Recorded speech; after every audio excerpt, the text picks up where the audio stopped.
บุญมาโอบเอื้อเกื้อกูลรู้ค่าของบุญเก็บบัวขึ้นมาเพื่อสร้างความดีและสร้างบารมีดังว่าใช้ดอกบัวนี้บูชาพระสัมมา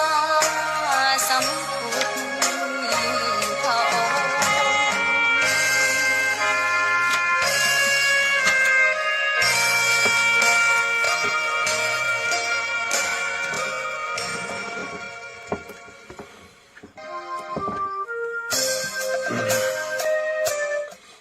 ขอนอบน้อมต่อพระรัตนตรัยแก้วเจ้าสามประการ น้อมเอาคุณพระพุทธเจ้า คุณพระธรรมเจ้า คุณพระสังฆเจ้า คุณพระอรหันตเจ้าอริยสงฆ์เจ้าจุตนจุองค์ได้เมตตาแผ่ปารมีมาเป็นนวโรกุตตรธรรมปกเก่าเกษาปกห่มรักษาครูบาอาจารย์พระมหาเถระ พระเถรานุเถระ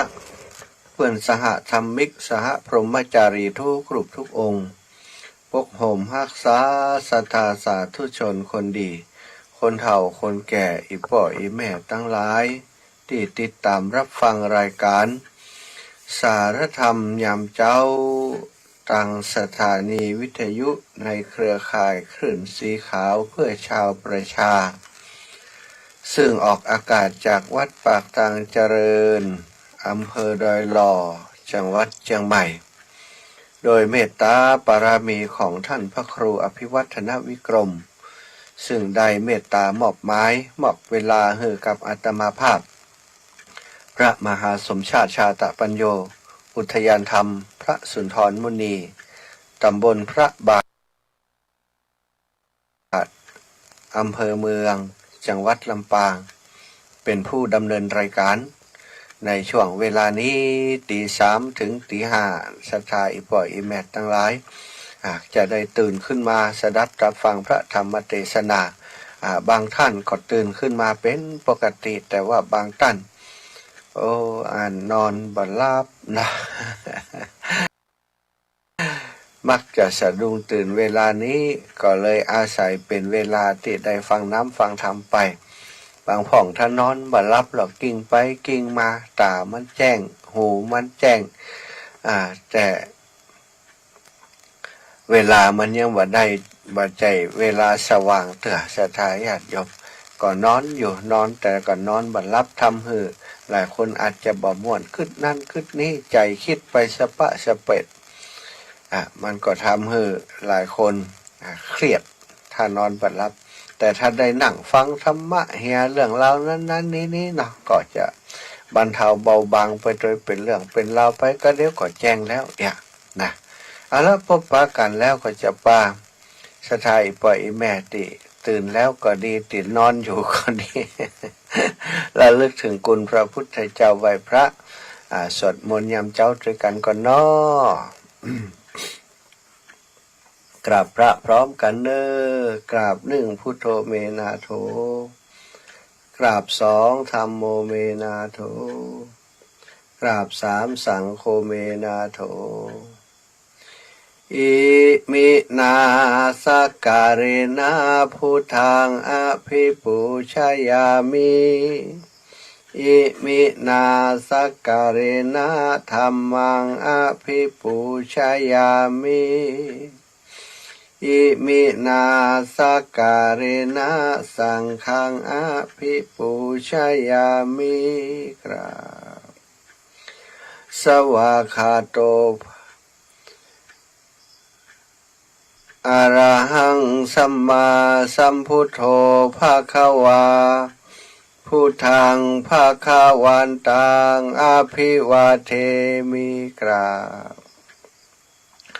สวากขาโตภะคะวะตาธัมโมธัมมังนะมัสสามิกราบสุปฏิปันโนภะคะวะโตสาวกสังโฆ สังฆังนะมามิกราบนะโมตัสสะภะคะวะโตอะระหะโตสัมมาสัมพุทธัสสะนะโมตัสสะภะคะวะโตอะระหะโตสัมมาสัมพุทธัสสะนะโมตัสสะภะคะวะโตอะระหะโตสัมมาสัมพุทธัสสะพุทธังสารนังคัจฉามิธัมมังสารนังคัจฉามิสังฆังสารนังคัจฉามิทุติยัมปิพุทธังสารนังคัจฉามิทุติยัมปิธัมมังสารนังคัจฉามิทุติยัมปิสังฆังสารนังคัจฉามิตติยัมปิพุทธังสารนังคัจฉามิตติยัมปิธัมมังสารนังคัจฉามิตติยัมปิสังฆังสารนังคัจฉามิมิอิติปิโสภะคะวะอะระหังสัมมาสัมพุทโธวิชชาจารณะสัมปันโนสุขโตโลกาวิทูอนุตตโรปุริสัทธรรมะสารติสัทธาเทวมนุษสานังพุทโธภะคะวะติสวะคาโตภะคะวะตาธัมโมสันติติโกอากาลิโกเอหิปัสสิโกโอปะนายิโกปัจจัตตังเวทิตาโพวินโยหิติสุปฏิปันโนภะคะวะโตสาวกสังโฆอุชุปฏิปันโนภะคะวะโตสาวกสังโฆยะทิทังจัตตาริปุริสุสายุขานิอัฏฐปุริสาปุคลาเอสะภะคะวะโตสาวกสังโฆอะหุนายโยปะหุนายโยทักขินายโยอัญชลิการะนิโยอนุตตรังปุญญเขตังโลกัสสติกราบพระพร้อมกันอีกครั้งหนึ่งเนอกราบหนึ่งพุทธังวรันตังศิรสานะมามิกราบสองธัมมังวรันตังศิรสานะมามิกราบสามสังฆังวรันตังศิรสานะมามิเอาล่ะศรัทธาญาติโยมไหว้พระสวดมนต์เรียบร้อยแล้วลำดับต่อไปก็จะได้นำเรื่องราวข่าวสารต่างๆเรื่องราวดี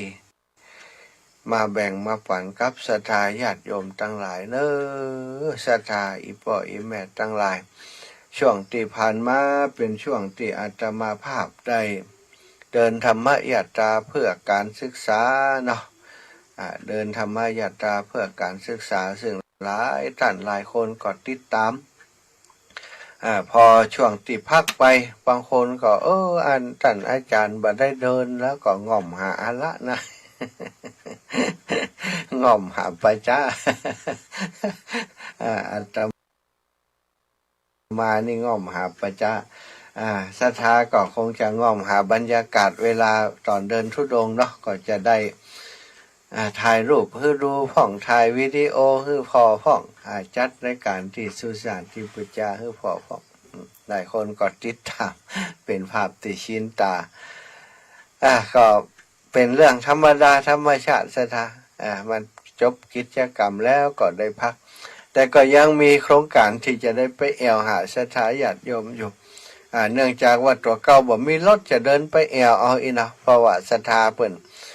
ได้สั่งความได้ขอไว้ว่าท่านอาจารย์อยากให้ท่านอาจารย์มาแอวหาดแอวตั้งเพพ่องมีคนเปิดฟังรายการวิทยุนักหนาอีนะถ้าเอารถไปก็ไป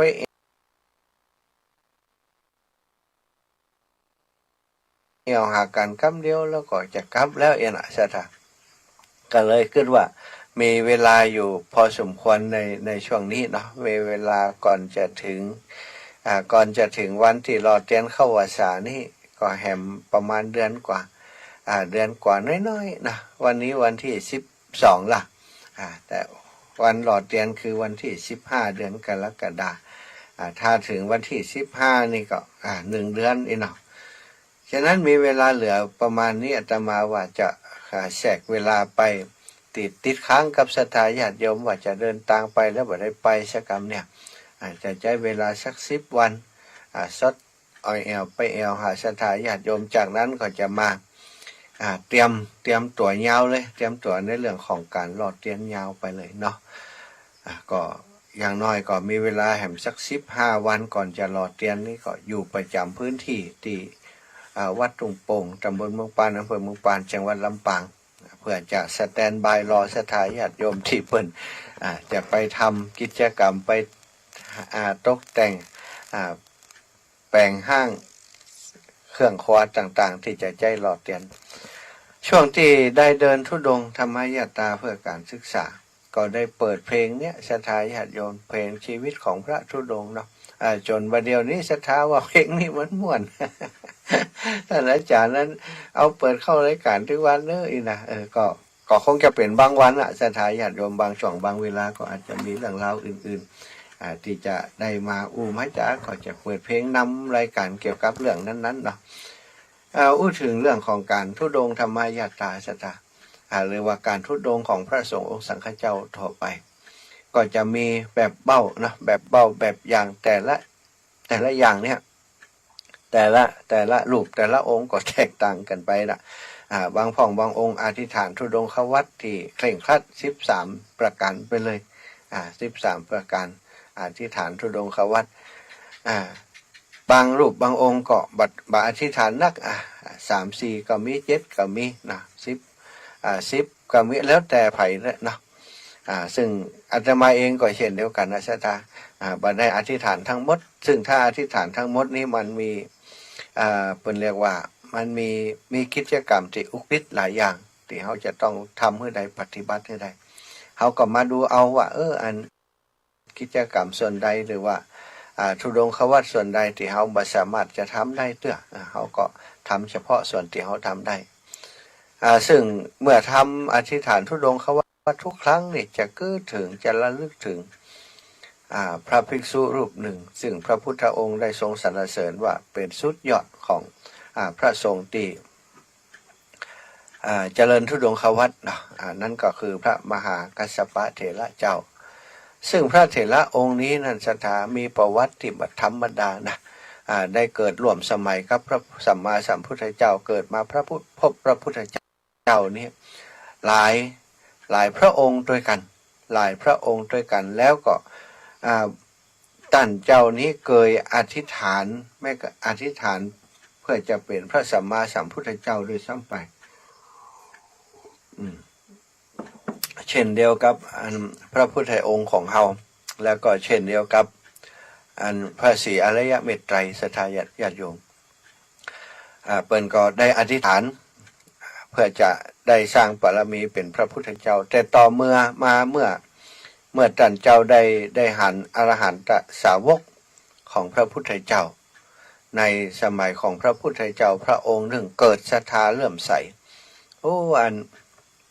อันเป็นอันผู้ได้รับแต่งตั้งเป็นผู้ที่เลิศกว่าภิกษุทั้งหลายในการเจริญธุดงควัตรได้หันอย่างอันแล้วก็เลยชื่อว่าพระนิสสภะอีกเนาะเป็นพระอัครสาวกของพระสัมมาสัมพุทธเจ้าถ้าจำบ่ผิดเป็นพระพุทธเจ้าพระนามว่าวิปัสสีหรืออย่างเนี้ยใช่ไหมหันอย่างอันแล้วก็อธิษฐานได้นิมนต์พระพุทธเจ้าพร้อมพระสงฆ์ไปฉันภัตตาหารตลอด7 วันแล้วก็อธิษฐานความเป็นเอตทัคคะตังเลิศตังธุดงค์พระพุทธเจ้าพระองค์นั้นพระองค์ก็หันว่าอนาคตเบื้องหน้านี้กุลบุตรท่านนี้นี่จะได้เป็นอันดาบทท่านนี้นี่จะได้เป็นพระอัครสาวกของพระพุทธเจ้าพระนามว่าโคตมะแน่นอนนะเลิศทางธุดงควัตรก็ได้ คือการพยากรณ์ไปตั้งแต่หันตันเป่าก็ปั่มเป่งใช่ไหมปั่มเป่งความเพียรมาทุกภพทุกชาติไปเสวยสุขในวิมานในสวรรค์ชั้นฟ้าอยู่หลายครั้งหลายคราว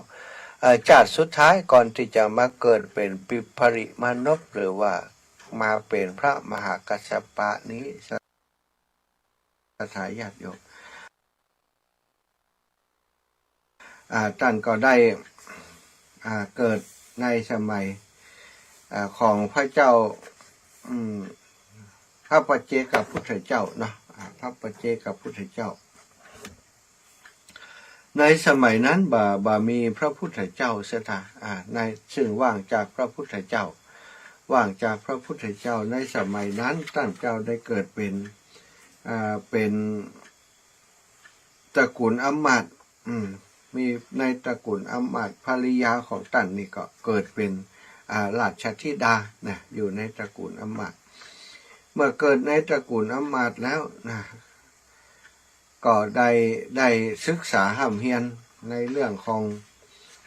กฎหมายเนาะพอสมควรนะเพราะว่าอำมาตย์เสนาอำมาตย์ก็ถือว่าเป็นบุคคลชั้นปกครองเนาะ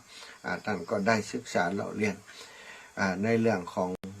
กฎหมายบ้านเมืองอย่างต่างๆเป็นอย่างดีเป็นผู้ทรงความรู้เมื่อเจริญวัยผ่านมาแล้วเนาะมีอยู่ครั้งหนึ่งเปิ่นมีงานนักขัตฤกษ์ในเมืองท่านก็อยากจะไปแอวจะไปแอวในเมืองนั้นก็ขอ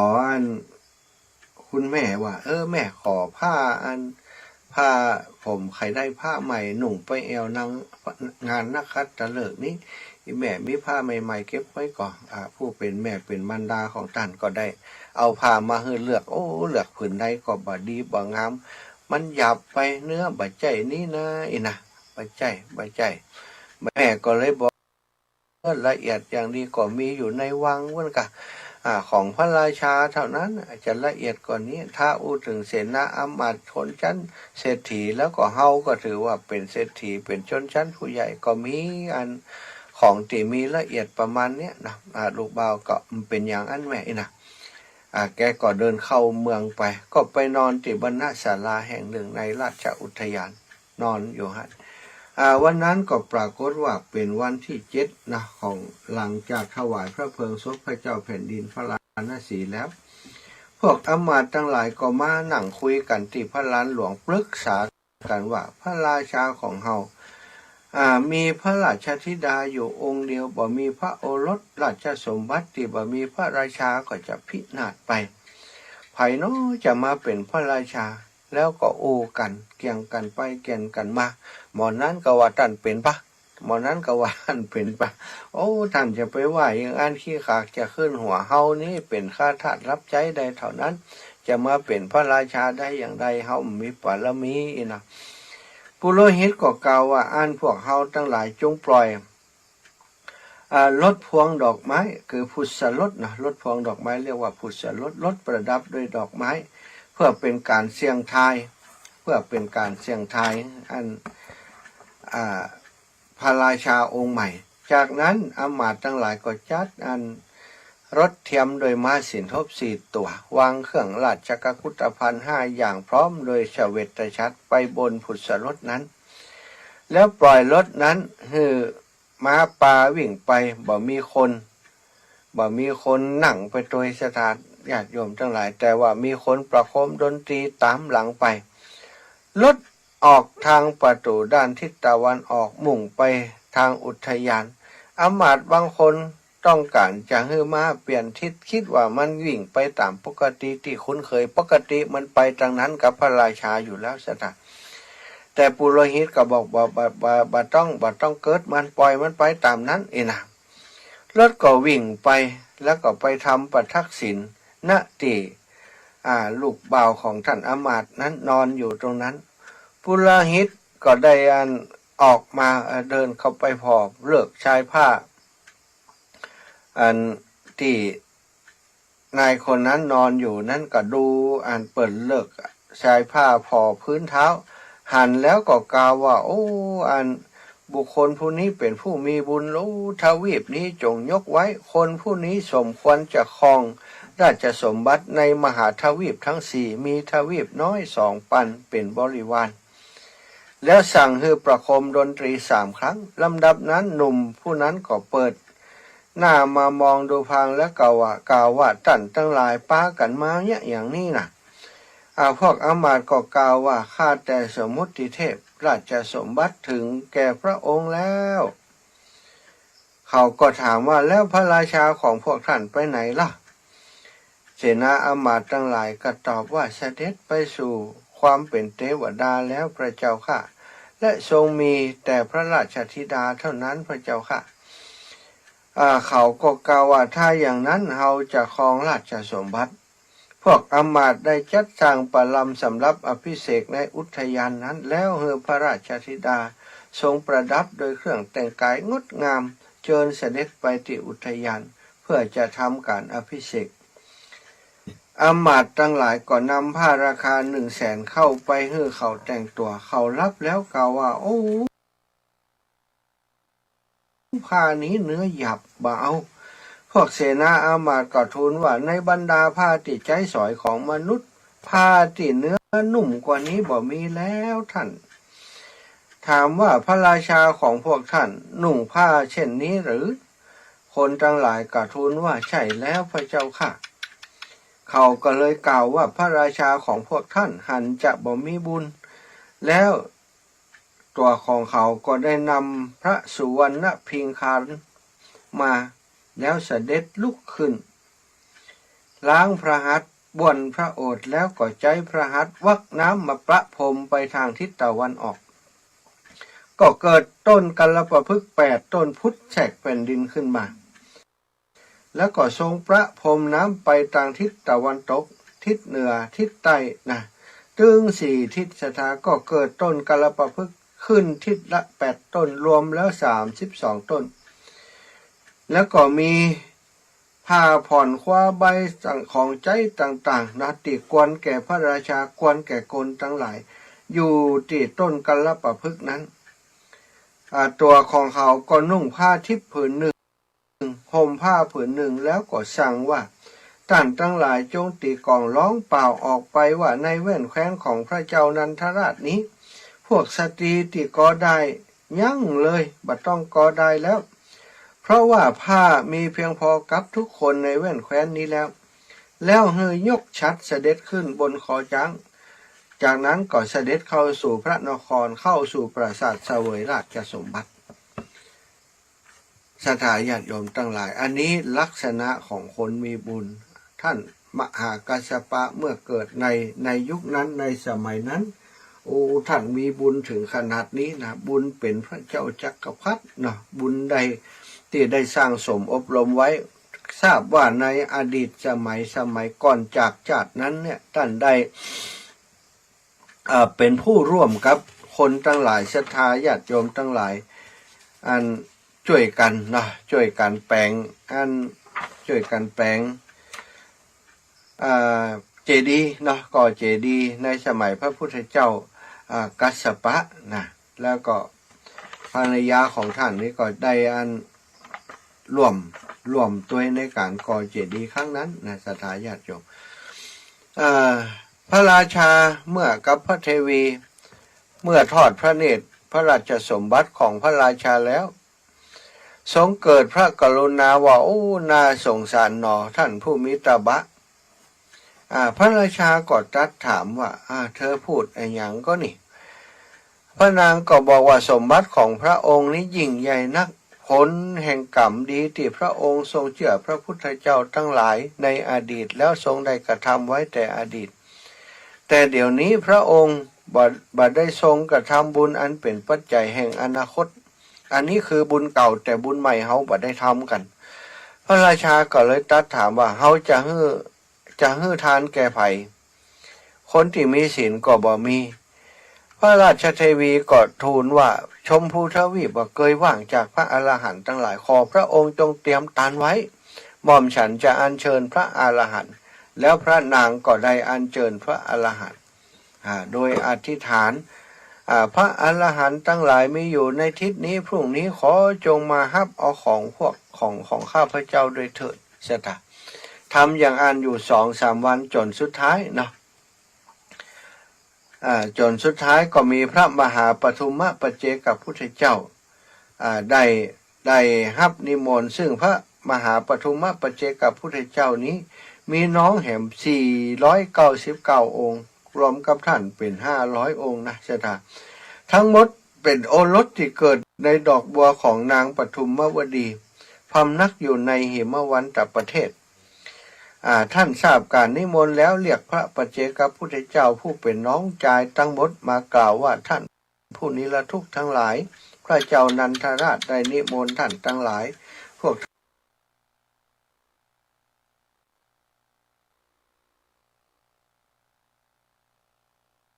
ท่านจงรับนิมนต์เถิด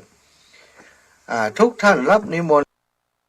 แล้ววันรุ่งขึ้นทุกท่านก็ได้ล้างหน้าณสระอโนดาตแล้วเหาะมาทางอากาศตรงประตูทางทิศเหนือคนตั้งทรงถวายทานแด่พระปัจเจกพุทธเจ้าเหล่านั้น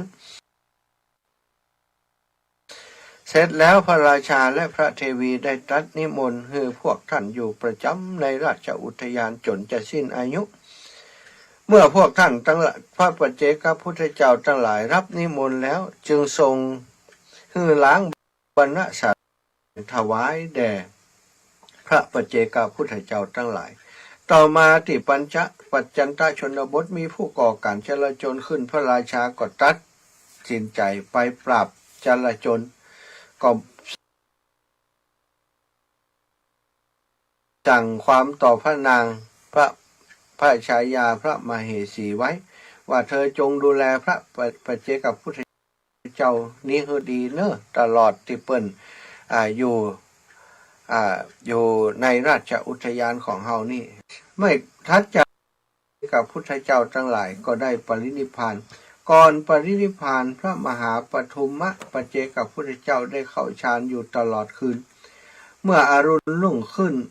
ท่านก็ได้ยืนเหนี่ยวแผ่นกระดานสำรับเหนี่ยวแล้วก็ปรินิพพานโดยอนุปาทิเสสนิพพานธาตุส่วนพระปัจเจกพุทธเจ้าที่เหลือก็ปรินิพพานอย่างเดียวเหมือนกันทั้งวันรุ่งขึ้นพระราชเทวีบัดทราบการปรินิพพานของพระปัจเจกพุทธเจ้าก็ยังทรงจัดแจงอาหารที่นั่งฉันอาหารของท่านโปรยดอกไม้และทำกลิ่นหอมประทับนั่งรอคอยการมาของพระปัจเจกพุทธเจ้าทั้งหลายขั้นบ่ทรงหันการมาก็ส่งคนไปดูที่บรรณศาลาคนทั้งหลายก็ไปก็ได้หันว่าโอ้พระปัจเจกพุทธเจ้า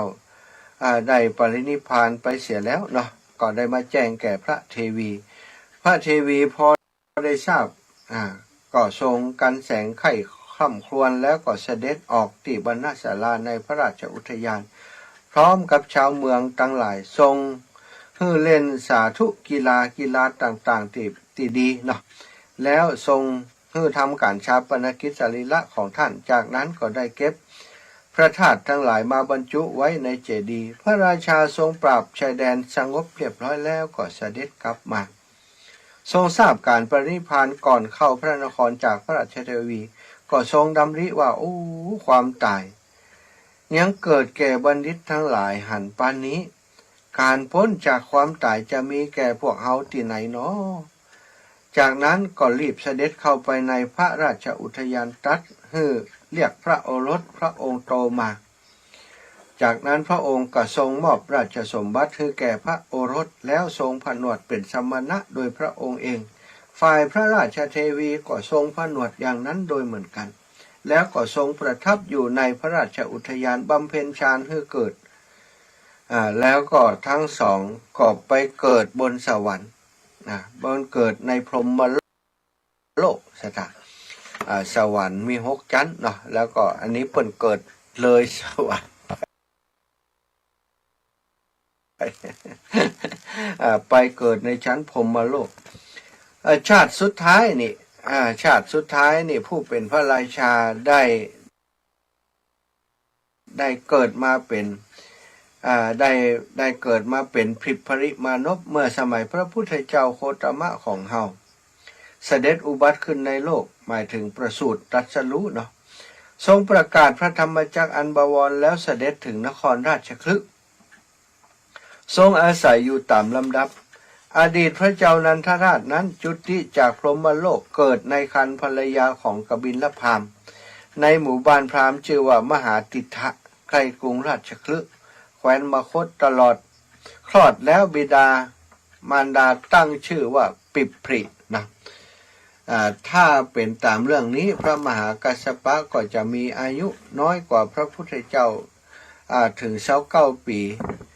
ซึ่งความเป็นจริงแล้วก็น่าจะเกิดคาบเกี่ยวกันนะบ่น่าจะห่างขนาดนี้ส่วนอดีตพระราชเทวีก็จุติจากพรหมโลกเกิดในครรภ์ของภรรยาของพราหมณ์โกศิยโคตในสาคละนครแคว้นมันทะหรือมัทรัฐพัทธกาปิลานีวอันสดาเมื่อปิพลิมานพอายุได้20 ปีบิดามารดาได้ลบเล้าคือเขาหาภรรยาเพื่อสืบต่อรักษาวงศกุลไว้แต่ว่าปิพลิมานพนั้นก็ปฏิเสธว่าโอ้พ่อแม่อย่าได้พูดอย่างนี้เลยเมื่อพ่อแม่ยังมีชีวิตอยู่ผมจะปรนนิบัติพ่อแม่เองหลังจากท่าน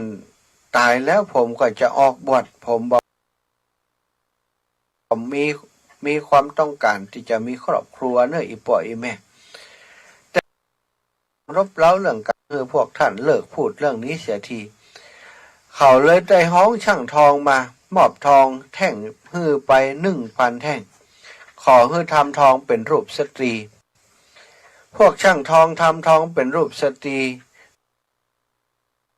นุ่งผ้าแดงประดับเครื่องประดับ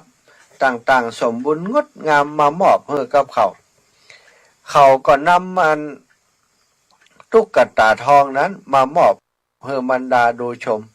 แล้วก็กล่าวว่าอีแม่ครับ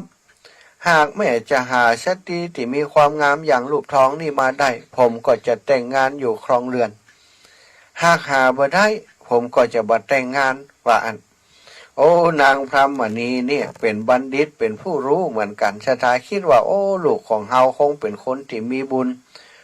คงได้เคยฮื้อตานทำอภินิหารคงได้ทำบุญคงบ่ได้ทำบุญแต่ผู้เดียวเขาคงต้องเคยทำบุญร่วมกับสตรีไว้สักคนหนึ่งนางจะต้องมีความงามเหมือนรูปทองนี้เนี่ยแล้วก็ได้เรียกพราหมณ์มา8 คนเลี้ยงดูโดยอาหารได้ยกรูปหล่อสตรีนี้ขึ้นมอบให้กับพราหมณ์แล้วก็สั่งว่าพ่อทั้งหลายท่านจงไปหานางทาลิกาที่มีลักษณะเหมือนรูปทองนี้จากตระกูลที่มีชาติมีโคตรมีโภคะเสมอกับเฮาพบแล้วก็ให้มอบรูปทองนี้แก่นางแล้วก็กลับมาบอกให้เฮาเนอะพวกสตรีพวกพราหมณ์ก็คิดว่าโอ้อันนี้เป็นหน้าที่ของเฮาเป็นการเป็นงานของเฮาปรึกษากันแล้วก็ได้ปากันเดินทางไปพวกเฮาจะไปหาผู้หญิงอย่างนี้ได้ที่ไหนขึ้นชื่อมัทรัฐเป็นตำนักฝ่ายในพวกเขาจะไปที่นั้นว่าอัน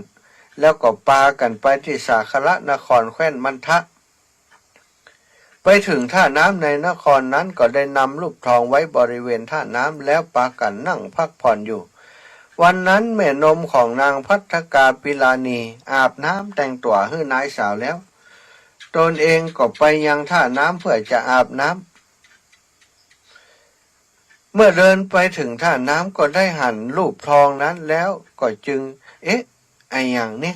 นางพัทธกาปิลานีนี่เขาอาบน้ำเฮือตะกี้นี้บัดเดี๋ยวนี้ลักมาท่าน้ำก่อนเฮากระไดนี่นะนางก็เลยดูว่าแม่พัทธานี่ช่างเป็นคนที่ว่ายากเสียจริงเนาะแต่งเนื้อแต่งตัวแล้วก็ยังปิกมาอยู่ที่นี่แหมไปอยู่ที่บ้านแล้วทำไมมายืนอยู่ที่นี่แหมนางก็เลยใจมือตีที่ข้างหลังพอตีไปแล้วจึงรู้ว่าอันนี้มันไม่ใช่คนนี่เป็นผู้ปั้นนี่นะพิจารณาอย่างจริงจังก็พบว่าโอ้เมื่อธิดาของแม่เจ้าใส่เสื้อผ้าก็เหมือนกันนู่นนี่วะพวกพราหมณ์เห็นเหตุการณ์อย่างนั้นก็เข้ามาถามว่ารูปปั้นนี้เหมือนนายของเธอหรือแม่นางก่อน ได้ตอบว่าโอ้ตอบว่าเฮาเป็นสตรีมีรูปอันแม่นางของเฮามีเป็นสตรีมีรูปงามกว่ารูปทองนี้รูปทองนี้บ่ได้เกิงอีนะใช่ท่าก็เลยกลายเป็นว่าหมู่พราหมณ์นั้นก็ฮู้แล้วว่ามีคนงามดังรูปในทองนั้นก็เลยปากันไปที่บ้านของนางภัททกาปิลานีก็ได้ไปอู้เรื่องราวต่างทั้งหมดคือกับบิดามารดาของนางภัททกาปิลานีได้รับฟังเครื่องทองของมันเรียบร้อยก็มั่นหมายกันก็จะทำพิธีให้ได้ทั้งสองครอบครัวได้มาพบปะกันพราหมณ์ก็กลับไปยังเมืองของตัวเก่าเพื่อจะไปบอกข่าวดีนี่คือกับบิดาทราบแล้วเนาะมารดาบิดาของรับทราบแล้วก็บอกแก่บุตรชายของตนมนุษย์ก็คิดว่าโอ้เฮาคิดว่าพวกเขาจะหาหญิงอย่างนั้นบ่ได้เฮาบ่ต้องการครองเรือนเฮาจะส่งหนังสือไปหานางจากนั้นเขาก็ลบไปเขียนหนังสือว่าแม่ภัททกาเธอจงหาสามีอื่นที่คู่ควรแก่เธอเถอะเนอะเฮาจะออกบวชเพื่อจะให้นางภัททกาปิลานีอันได้บ่ต้องมาแต่งงานกับเขาเนาะบ่ต้องมาแต่งงานกับเขาเพราะเขาปรารถนาการบวชอย่างเดียวเท่านั้นก็ส่งจดหมายไปเมืองสาคละนครฝ่ายนางภัททกาปิลานีก็เช่นเดียวกันก็บ่ต้องการจะมีเย้ามีเรือนเหมือนกันก็คิดอยากจะยกเลิกการแต่งงานก็ได้เขียนหนังสือฉบับหนึ่งข้อความว่าท่านพี่ท่านจงแต่งงานกับสตรีที่เหมาะสมกับท่านเถอะเนอะ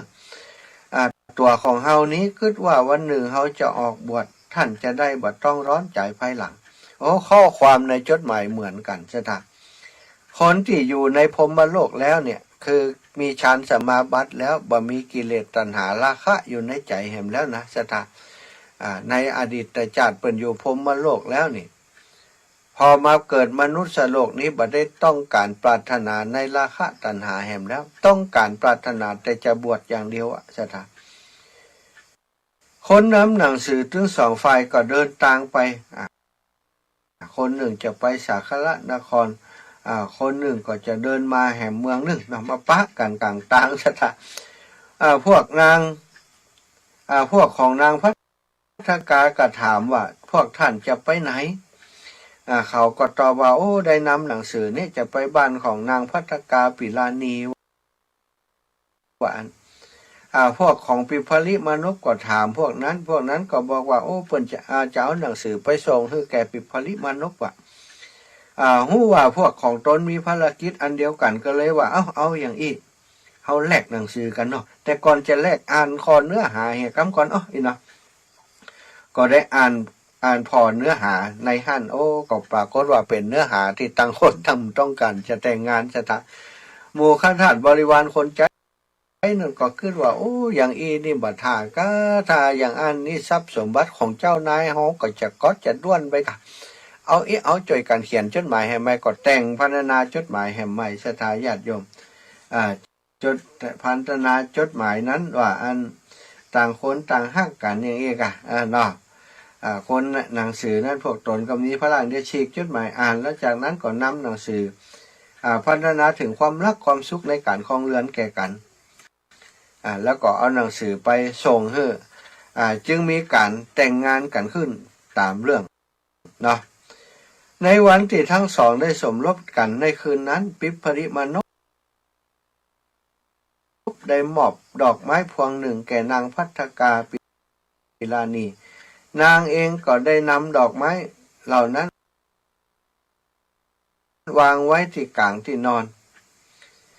เมื่อรับประทานอาหารเย็นแล้วนบขึ้นนอนทางด้านขวานางภัททกาปิลานี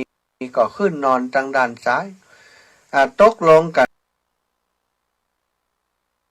ว่าพวกเฮาฮู้ชัดแจ้งว่าดอกไม้ของผู้ใดเหี่ยวแสดงว่าผู้นั้นมีราคะจริตเกิดขึ้นพวกเฮาบ่พึงแตะต้องพวกบ่ได้รับนอนตลอดทั้งคืน เพราะกลัวว่าจะมีการถูกเนื้อต้องตัวของร่างกายของอีกฝ่ายหนึ่ง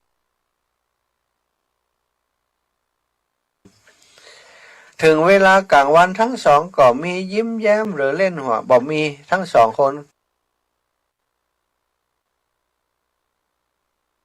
ก็บ่ได้ยิ้มแย้มหรือหัวเราะเล่นกันซะท่าบ่ได้คลุกคลีโดยกันได้โลกามิตรบ่ได้ใส่ใจทรัพ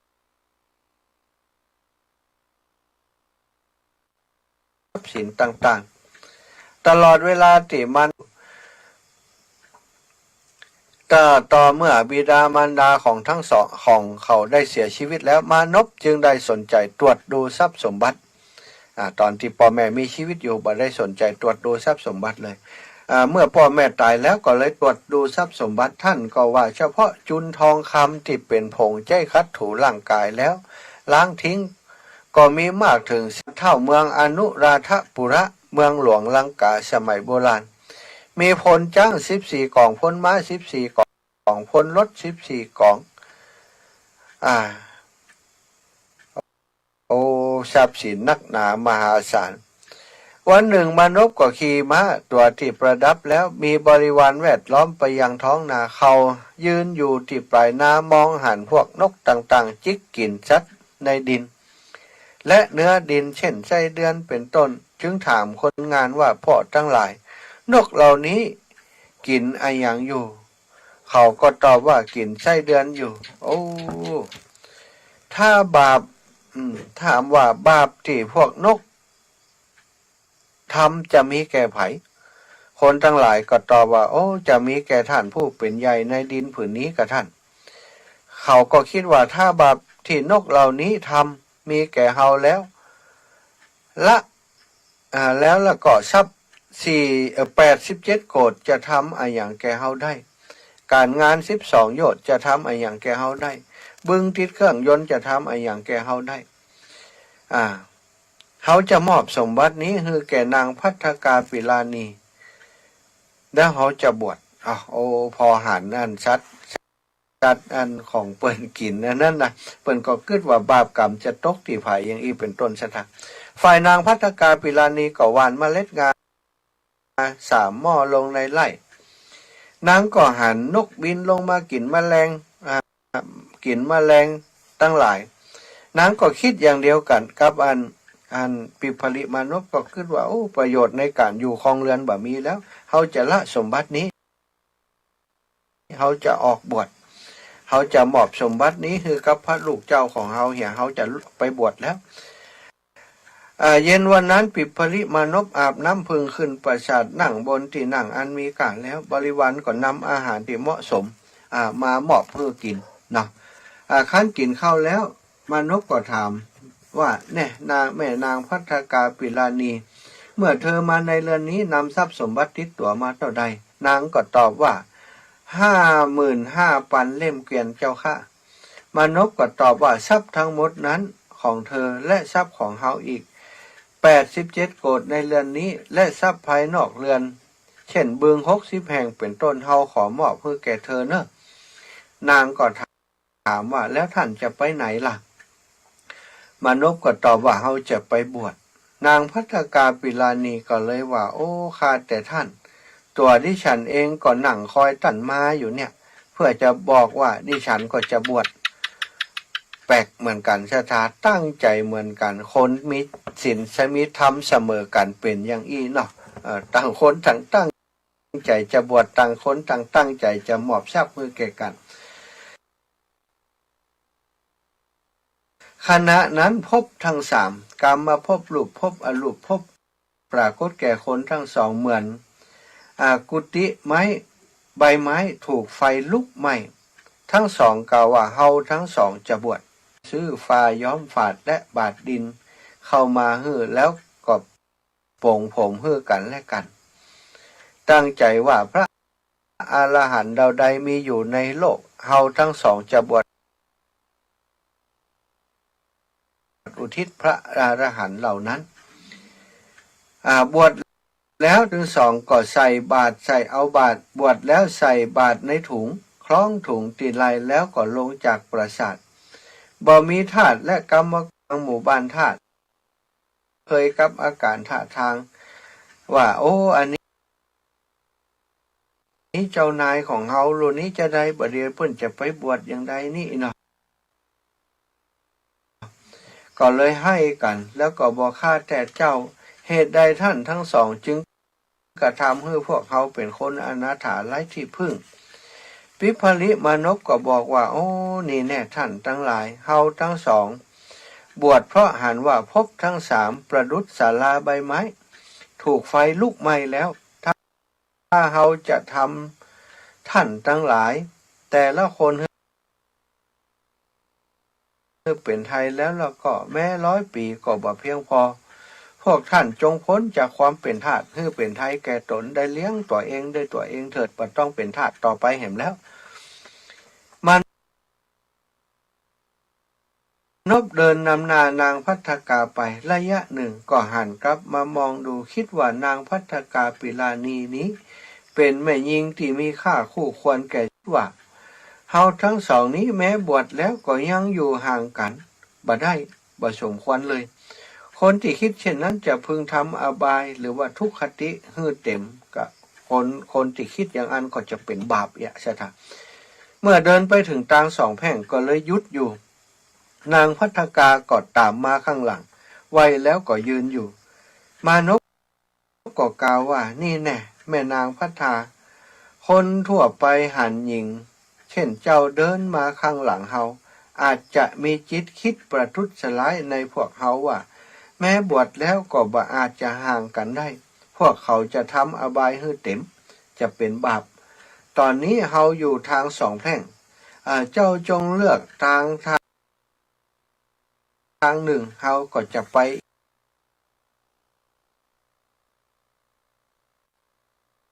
อีกทางหนึ่งคือเจ้าเลือกก่อนนางภัททกาก็กล่าวว่าข้าแต่พระผู้เป็นเจ้ามาตุคามทำให้บรรพชิตทั้งหลายกังวลและคนทั้งหลายก็ตำหนิเฮาได้เฮาสองคนนี้แม้จะออกบวชแล้วก็ยังบ่เว้นจากกันนางก็เลยทำประทักษิณ3 ครั้งไวแล้วเบญจางคประดิษฐ์ในที่ทั้ง4แห่งประนมอัญชลีกล่าวว่าความสนิทสนมในความเป็นมิตรที่มีร่วมกันในการแสนกับสิ้นสุดในวันนี้แล้ว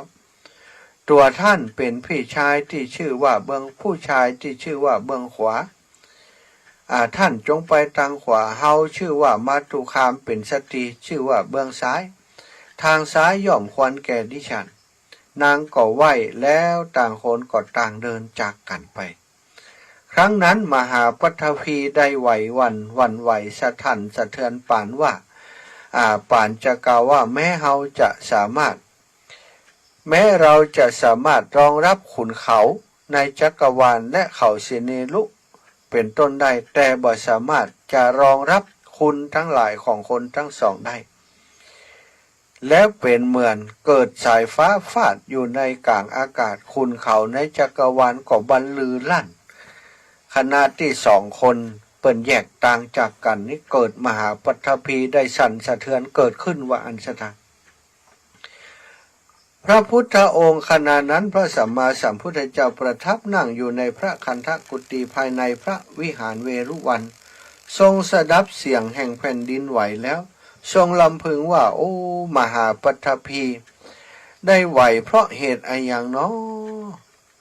แล้วก็ทรงทราบว่าบัดนี้ปิพริมานพและนางภัททกาปิลานีละทิ้งสมบัติอันหาประมาณมิได้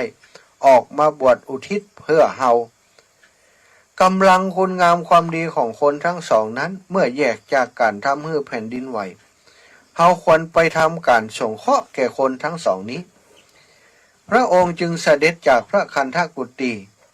ทรงถือบาทและจีวรโดยพระองค์เองบ่ทรงบอกคือไผ่ได้หู้เสด็จไปไกลถึง3 คาวุธทรงนั่งคัดสมาธิอยู่ที่โคนไม้พหุปุตตะนี่พระองค์ประทับนั่งอย่างเปิดเผยคือแสดงให้เขาหู้ชัดเลยว่านี่คือพระพุทธเจ้าทรงเปล่งพระพุทธรัศมีออกไปรอบๆประมาณ80 ศอกเหมือนมีพระจันทร์1,000 ดวงหรือเหมือนพระอาทิตย์ขึ้น1,000 ดวงฉะนั้น ทำให้วันนั้นต้นนิโครธต้นไทรต้นนั้นมีสีทองหมดทั้งต้นท่านปิภริได้เดินทางมาหันแล้วก็คิดว่าคนผู้นี้คงเป็นพระศาสดาของเฮาอ้อมตัวลงเดินเข้าไปหาไหว้3 ครั้งแล้วกราบทูลว่าข้าแต่พระองค์ผู้เจริญพระผู้เป็นเจ้าพระผู้มีพระภาคเจ้าเป็นศาสดาของข้าพระองค์ข้าพระองค์เป็นสาวกลำดับนั้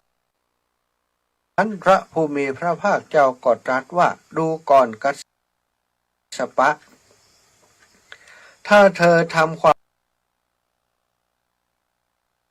มเคารพนับถือแก่แผ่นดินนี้แผ่นดินนี้ก็ย่อมความเคารพเป็นผู้มีคุณมาก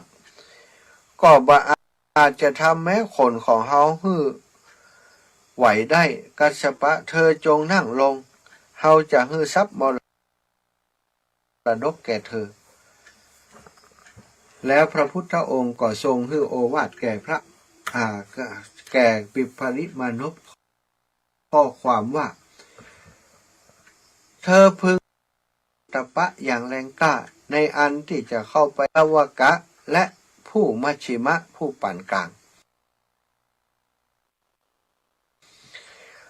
ข้อที่1ข้อที่2เธอพึงศึกษาอย่างนี้ว่าเมื่อเธอฟังธรรมอย่างใดอย่างหนึ่งซึ่งประกอบด้วยกุศลเธอจะทำธรรมนั้นทั้งหม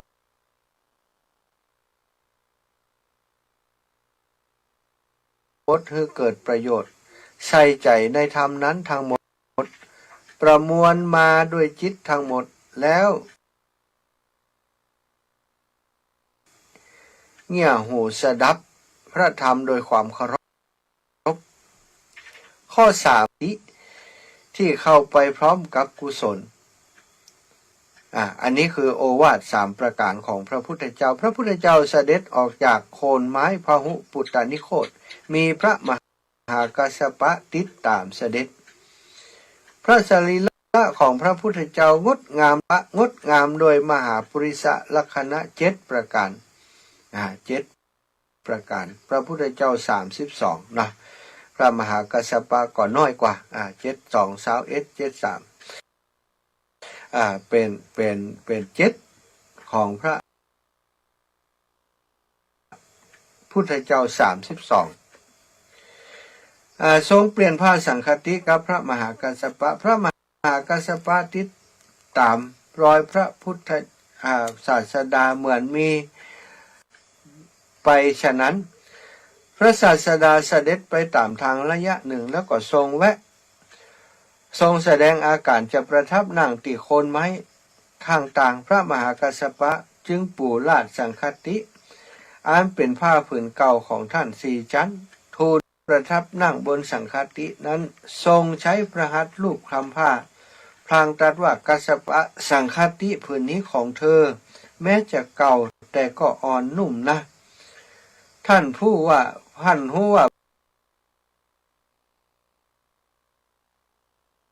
พระศาสดาตรัสเพื่อประสงค์จะห่มจึงทูลว่าข้าแต่พระองค์ผู้เจริญขอพระผู้มีพระภาคทรงห่มผ้าสังฆตินี้เถิดพระเจ้าค่ะพระองค์ก็ตรัสถามว่าถ้าเธอจะห่มและเธอจะห่มอะไรอย่างก็ทูลว่าข้าพระองค์ได้ผ้าสำหรับห่มจากพระองค์ก็จะห่มพระเจ้าค่ะตรัสว่ากัสสปะเธออาจใช้เพราะใจสอยมากหรือ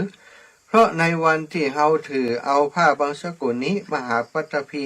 ได้ไหวแล้วธรรมดาว่าจีวรเก่าอันเป็นเครื่องใจสอยของพระพุทธเจ้าผืนนี้บุคคลผู้มีบุญน้อยย่อมบ่อาจใช้สอยได้เพราะจีวรนี้เหมาะแก่ภิกษุผู้ถือเป็นภิกษุผู้ฉลาดในการบำเพ็ญแล้วทรงเปลี่ยนจีวรหรือว่าเปลี่ยนสังฆติกับพระมหากัสสปะอันนั้นก็คือสิ่งที่ยืนยันได้ว่าพระมหากัสสปะนี้เป็นผู้ที่ มีบุญนักนะที่พระพุทธองค์ทรงรับทราบว่าโอ้คนนี้เป็นผู้ที่มีบุญมาก่อนซึ่งทันใดนั้นมหาเมื่อพระองค์ได้ประทานเนาะถ่ายทานผ้านั้นคือกับพระมหากัสสปะพระมหากัสสปะก็ห่มจีวรของพระศาสดาทันใดนั้นมหาปัทภีแม้จนถึงน้ำรองแผ่นดินเป็นที่สุดเหมือนจะพูดว่าข้าแต่พระผู้เจริญพ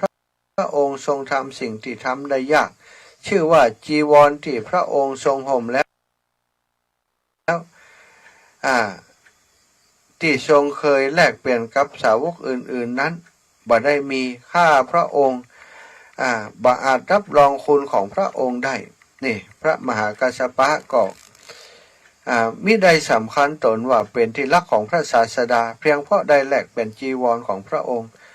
แล้วจะพอใจอยู่แต่เกียรตินั้นก็หาไม่ได้ท่านคิดว่าบัดนี้เขาน่าจะทำอย่างให้ยิ่งขึ้นจึงสมทานธุดงควัตรธุดงคคุณ13ข้อจากสำนักของพระศาสดาท่านเป็นปุถุชนอยู่ประมาณ7 วันในวันที่8ก็ได้บรรลุเป็นพระอรหันต์ประกอบด้วยปฏิสัมภิทาพระเถระกล่าวในภายหลังกับพระอานนท์ว่าดูก่อนผู้มีอายุเฮาได้บริโภคก่อนข้าวของชาวบ้านอย่างเป็นนี้อยู่7 วันในวันที่8อรหันตผลก็บังเกิดขึ้นแก่เฮาธุดง13ข้อที่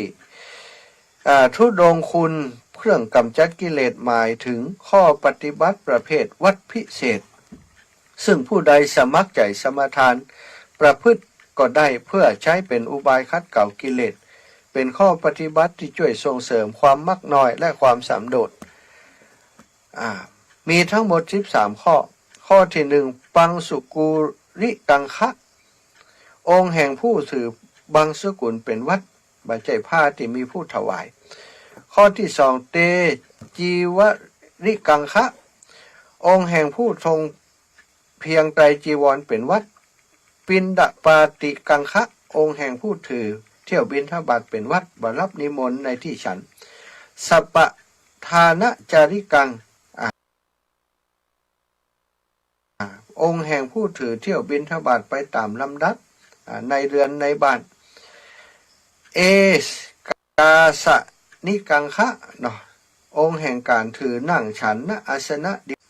ตะปินทิกังคะองค์แห่งผู้ถือการฉันแต่ในบาทเป็นวัดคารุปัจฉาพัตติกังคะองค์แห่งผู้ถือการห้ามพัดถวายหลังภายหลังเป็นวัดนะก็ฉันแล้วบาฮับถวายบิณฑบาตแห่มละข้อที่8อรัญญิกังคะอยู่ในป่าเป็นวัดลูกขะมูลิกังคะก็คืออยู่โคนต้นไม้เป็นวัดอโภกาสิกังคะนะอันนี้ก็บ่ค้างแรมในที่มุงบังและบ่อาศัยโคนต้นไม้โสสานิกังคะองค์แห่งผู้ถืออยู่ป่าช้าเป็นวัดยะถาสันตติกังคะองค์แห่งการผู้ถือเสนาสนะที่ผู้อื่นจัดให้บ่เลือกเสนาสนะโดยตนเองเนสัชชิกังคะองค์แห่งผู้ถือการนั่งเป็นวัดบ่นอนนะเป็นผู้อยู่ด้วย3อิริยาบถเดินยืนเดินนั่งยืนนะบ่นอน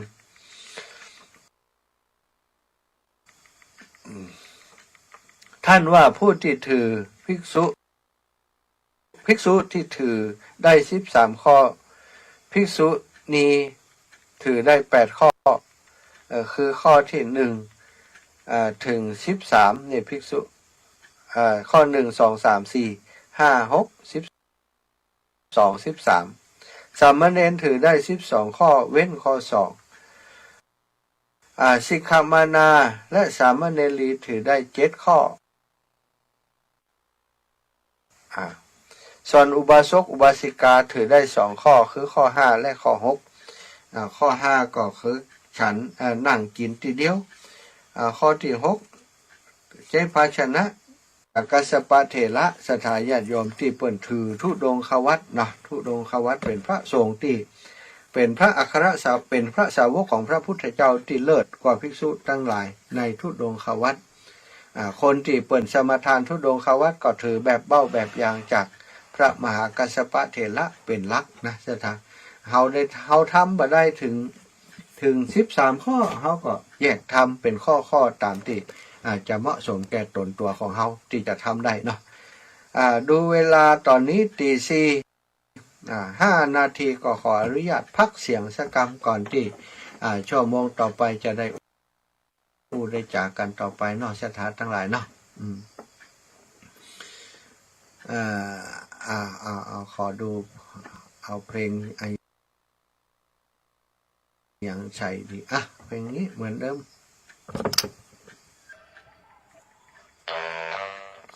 อรุณสวัสดิ์ธรรมสวัสดีตอนเจ้าชั่วโมงที่2กับศรัทธาเท่าแก่อีพ่ออีแม่ตั้งหลายเนาะตะกี้ชั่วโมงแรกก็เป็นประวัติของพระมหากัสสปะเถระเจ้านะก็มีศรัทธาญาติโยมบางท่านว่าอยากจะฟังเรื่องพระธุดงค์ก็ถ้าอยากฟังเรื่องพระธุดงค์ก็เอาหัวหน้าเก้าของพระธุดงค์เลย หัวหน้าเก้าก็คือพระมหากัสสปะเถระเจ้าเป็นผู้เลิศเอตทังคะตังธุดงควัตรแล้วก็ได้รับการยกย่องนะจากพระพุทธบำเพ็ญความเพียรเป็นแบบเป็นเบ้าเป็นแบบอย่างพระในรุ่นหลังๆถือเอาเป็นแบบอย่างเนาะในการเจริญธุดงควัตรสถาอิปอยแม่ทั้งหลายละในชั่วโมงที่2นี้กำหนดกิจกรรมเพื่อจะท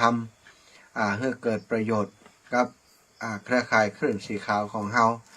เกี่ยวกับประเพณีในการหล่อเตียนเข้าพรรษาซึ่งครูบาอาจารย์เปิ้น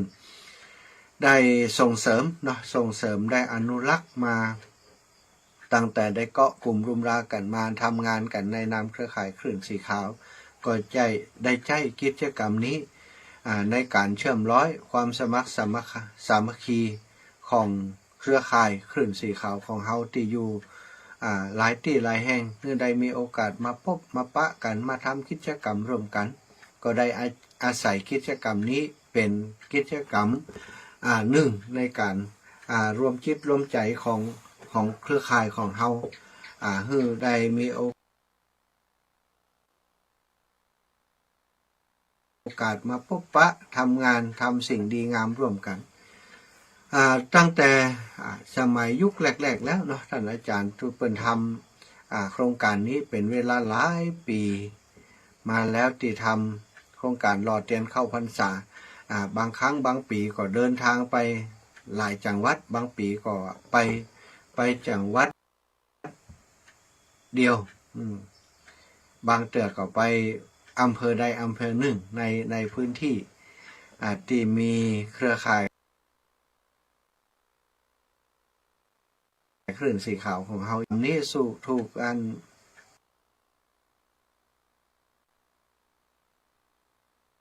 ยกเลิกไปเนื่องจากว่าเป็นสถานการณ์ของการระบาดของโควิด -19 เนาะก็เลยทำให้ครูบาอาจารย์สามารถจะทำกิจกรรมอันนี้ได้ถ้าทำมันก็ลำบากที่จะต้องระดมมีการจัดกิจกรรมที่อยู่การเป็นคนนักคนหลายเพราะกลัวเกี่ยวกับการแพร่ระบาดของโควิด -19 แต่ณช่วงนี้ปีนี้ณวันนี้เวลานี้เนาะถ้าพูดถึงว่าตอนนี้สถานการณ์ก็ยังอยู่ในขั้นที่ควบคุมได้บ่มีปัญหายังการใช้ชีวิตก็ตามปกติแล้วการงานบุญต่างๆก็เกิดขึ้นทุกที่ทุกแห่งบ่มีปัญหาเกี่ยวกับการชุมนุมอะไรอย่างกันต่างๆเนาะสถานเนาะก็เลยคิดว่าปีนี้คงจะเป็นปีที่หลังจากหยุดไป 2-3 ปีเรามาทำปีนี้คงจะคึกคักคงจะสร้างสีสันให้กับกิจกรรมครั้งนี้นักหนาอยู่เหมือนกันซึ่งปีนี้อาตมาภาพเนาะเป็นน้องใหม่ เป็นน้องใหม่ในทีมของ การรอเตียนเนี่ยบ่เคยได้ร่วมกิจกรรมกับเปิ้นกับเตื้อแต่ได้รับมอบหมายจากครูบาอาจารย์ให้เป็นเป็นผู้เตรียมงานเนาะเป็นผู้เตรียมงานเป็นผู้เตรียมงานแต่ว่าก่อนเตรียมงานในส่วนของเรื่องของการล่อต่างๆที่จะเอามาอุปกรณ์อย่างต่างๆที่เปิ้นจะใช้ในการเอามาหล่อเทียนเนาะวัสดุอุปกรณ์ต่างๆขี้ผึ้งกาอย่างกามูนี่เป็นต้นสถานทำหน้าที่ตรงนี้แต่ว่าหน้าที่ในการล่อกันอย่างนั้นก็คงเป็นผู้มีประสบการณ์อย่างหลวงปู่พระครูปฏิภาณธรรมทินซึ่งหลวงปู่นี่เปิ้นมีทีมของเปิ้นเนาะแล้วก็ได้ทำหน้าที่ตรงนี้มาเมินเรียกว่าค้นคว้าวิจัยมาจนอยู่ตัวแล้วการรอแบบใดถึงจะได้เตียนออกมาที่สมบูรณ์แบบงดงามเนี่ยหลวงปู่เปิ้นได้ทำมาค่อนข้างจะชำนาญแล้วเนาะหลวงปู่จะเป็นผู้เป็นภาระธุระในการพาทีมงานมาติดตั้งงานเบาหลอมเบาหล่อเทียนอันนี้ก็เป็นเรื่องของเป็นหลวงปู่แต่ส่วนของอาตมาภาพก็คงจะเป็นอาคารสถานที่ที่จะจัดการหล่อเทียนต้องมาเตรียมอย่างหลายอย่างอยู่ท่านอาจารย์ก็จะมาช่วยวันสุดท้ายนะวันที่14นี่ท่านอาจารย์ก็จะมาบัญชาการมาดูว่าอย่างขาดตกบกพร่องอย่างจะอยู่ที่ไหนตั้งใดอันนี้ก็คงจะเป็นเรื่องที่ต้องเตรียมกันในวันที่15นะ15กรกฎาคมแต่ว่าจะเตรียมก่อนตั้งแต่วันที่10เนี่ย10นี่อย่างน้อยก็สถานที่ก็ใกล้เคียงละวันที่14นี่อย่างทุกอย่างก็จะต้องพร้อมสำหรับติดตอนรับศรัทธาญาติโยมที่จะมาถึงกันในวันที่15เนาะซึ่งได้ห่มลงได้อู้จากันมาพอสมควรแล้วเนาะในเรื่องของการรอเตียนเข้าวสาสถาอีปล่อยแม่ตั้งหลายสปอตโฆษณาติดตั้งสถานีวิทยุ 106.50 เมกะเฮิรตซ์ได้ทำส่งมาในกลุ่มของเขาก็มีการ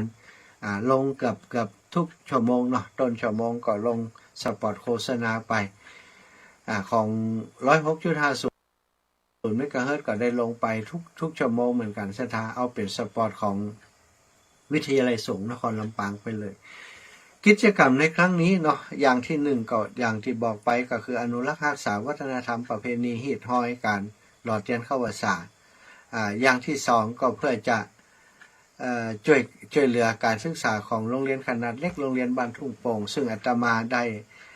อุปถัมภ์ดูแลอยู่จ้างครูปีนี้จ้าง3คนสถาใจปัจจัยอยู่นักหนาพอสมควรก็ 200,000 กว่าบาทแต่ที่ผ่านมาเท่าที่อาตมาได้ทำกิจกรรมไปเนาะก็ได้จ้างไปเกินเทอมละเกินเทอมก็100,000 กว่าบาทก็ยังแหม100,000 กว่าบาทที่จะต้องหาปัจจัยมาช่วยกับทางโรงเรียนซึ่งก็ดีใจว่าครูบาอาจารย์ได้เมตตาต่ออาตมาเนาะครูบาอาจารย์ในเครือข่ายคลื่นสีขาวทั้งหมดได้มีมติหันชอบที่จะมาหล่อเทียนที่วัดทุ่งโป่งก็อาศัยวัตถุประสงค์เนี้ยนะสถานวัตถุประสงค์เพื่อจะช่วยเหลือโรงเรียนขนาดเล็กนี้เนาะอันนี้ก็เป็นสิ่งที่เป็นบุญคุณที่อาตมาได้รับอีกครั้งหนึ่งจากครูบาอาจารย์จากพระสงฆ์องค์สังฆเจ้าทั้งหลายแล้วก็ที่สำคัญก็คือจะได้กำลังใจจากศรัทธาญาติโยมซึ่งเป็นลูกศิษย์ลูกหาของครูบาอาจารย์ในเครือข่ายคลื่นสีขาวที่จะมาร่วมกิจกรรมกันในครั้งนี้เนาะงานและอีกอย่างหนึ่งก็คือเพื่อจะช่วยเหลือเป็นกาไฟเนาะเป็นกองทุนที่จะมอบให้กับต่างวิทยาลัยสงฆ์นครลำปางจะเป็นการน้ำกาไฟต่างๆของสถานีวิทยุปัจจุบันนี้สถานีวิทยุวิทยาลัยสงฆ์นครลำปางเป็นสถานีวิทยุในเครือข่ายของคลื่นสีขาวของเฮาได้ออกอากาศได้คลื่นสีขาวก็ลิงก์สัญญาณจากสถานี106.50 เมกะเฮิรตซ์ของวิทยาลัยสงฆ์นครลำปางไปออกอากาศตั้งเชียงใหม่ตั้งเชียงไฮ้ตั้งในเครือข่ายคลื่นสีขาวบางเวลาตั้งสถานีวิทยุ 106.50 ก็เชื่อมสัญญาณสายญาติโยมเท่ากับว่าเป็นสถานีวิทยุในเครือข่ายของเฮาที่เฮาจะต้องดูแลช่วยเหลือกันเนื่องจากสถานีวิทยุของวิทยาลัยสงฆ์นครลำปางเนาะบ่ได้มีการโฆษณาประชาสัมพันธ์ ที่เป็นรายได้เข้าสถานีเลยมีแต่บริการข้อมูลข่าวสารวิชาการแล้วก็เผยแผ่ธรรมะเผยแผ่ธรรมะก็อย่างที่เฮาเนี่ยกันเนี่ยสถานีปล่อยแม่ทั้งหลายบ่ได้มีสปอนเซอร์บ่ได้มีกลุ่มทุนสนับสนุนที่เฮาได้สถานีต่างๆที่เปิ้นบ่เดือดร้อนเนาะส่วนใหญ่ก็จะเป็นสถานีทางธุรกิจที่เปิ้นมอบให้กับครูบาอาจารย์ก็มีหลายสถานีที่มีนักธุรกิจที่มีจิตใจอยากจะเผยแผ่ธรรมะโดยมอบเวลาให้กับทางครูบาอาจารย์มาเปิ้นก็รับผิดชอบการใช้จ่ายของเปิ้นเองบางสถานีก็เป็นสถานีส่วนบุคคลที่เปิ้นพอจะดูแลตัวเองได้เปิ้นก็ดูแลตัวเองไปบางสถานีก็เป็นสถานีวิทยุของคณะสงฆ์ก็อย่างการเปิ่นก็ใจเงินของคณะสงฆ์มาช่วยกันแต่ส่วนใหญ่ก็จะสนับสนุนกันเวลามีกิจกรรมส่วนที่พอจะได้ปัจจัยแบ่งปันกันได้เปิ่นก็ครูบาอาจารย์ก็จัดสรรไปเนาะช่วยเหลือสถานีอย่างสถานีวัดพระบาทอุดมน้ำบ่อสวาของหลวงพ่อ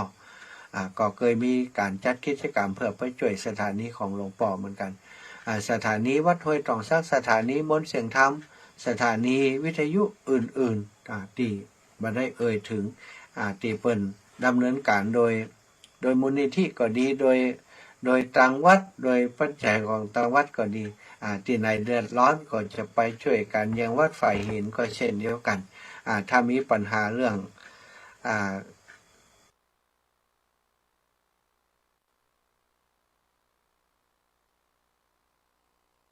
เข้าของเครื่องใจกายอย่างการต่างๆเนี่ยทางครูบาอาจารย์ขึ้นสีขาวเขาก็ไปร่วมด้วยช่วยกันโดยตลอดเนาะบำรุงสถานีของเปิ้นนี่ก็เป็น2-3 อย่างที่ทางวัฒนธรรมประเพณีเพื่อจะช่วยเหลือโรงเรียนขนาดเล็กเพื่อจะช่วยเหลือสถานีวิทยุวิทยาลัยสงฆ์การบุญการกุศลศรัทธาญาติโยมการทำกิจกรรมอย่างอีนั้น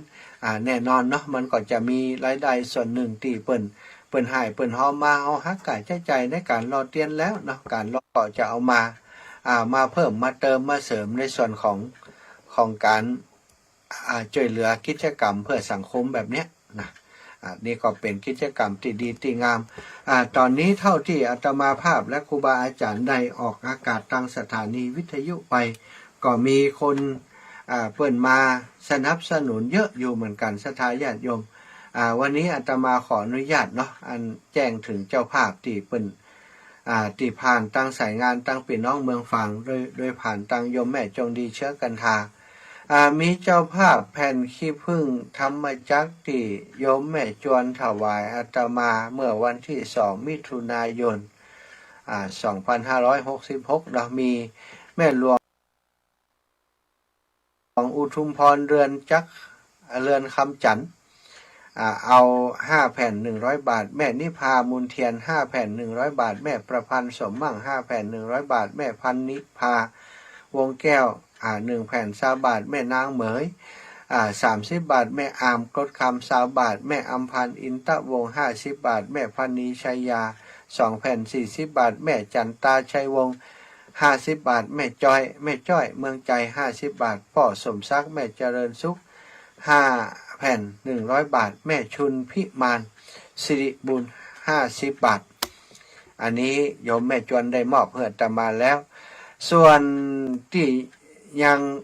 ที่เปิ่นส่งมาตอนนี้เนาะมีพ่อหมออินทร์แม่จงดีเชื้อกันทา9 แผ่น180 บาทแม่จันศรีสุขา5 แผ่น100 บาทแม่บัวพัดกุหลาน5 แผ่น100 บาทแม่วัชรีเชี่ยวนพรัตน์9 แผ่น180 บาทแม่อุ่นแม่ละพรวงเมธา9 แผ่น180 บาทแม่ศรีนวลสิทธิวง5 แผ่น100 บาทแม่พองปิมปา5 แผ่น100 บาทแม่ปราณีมณีจร1 แผ่น20 บาทแม่น้อยกุลธนา2 แผ่น40 บาทพ่อสวัสดิ์วงคำ1 แผ่น20 บาทแม่ขันแก้ว1 แผ่น20วงคำ1 แผ่น20 บาทแม่นางพัชรีวงคำ20 บาทนายชลทีวงคำ20 บาทนางเกตแก้วสีคำ20 บาทแม่คำผงสังฆจิต20 บาท แม่แสงวันปานหมอก2 แผ่น40 บาทแม่อัมพันธ์อินทวงศ์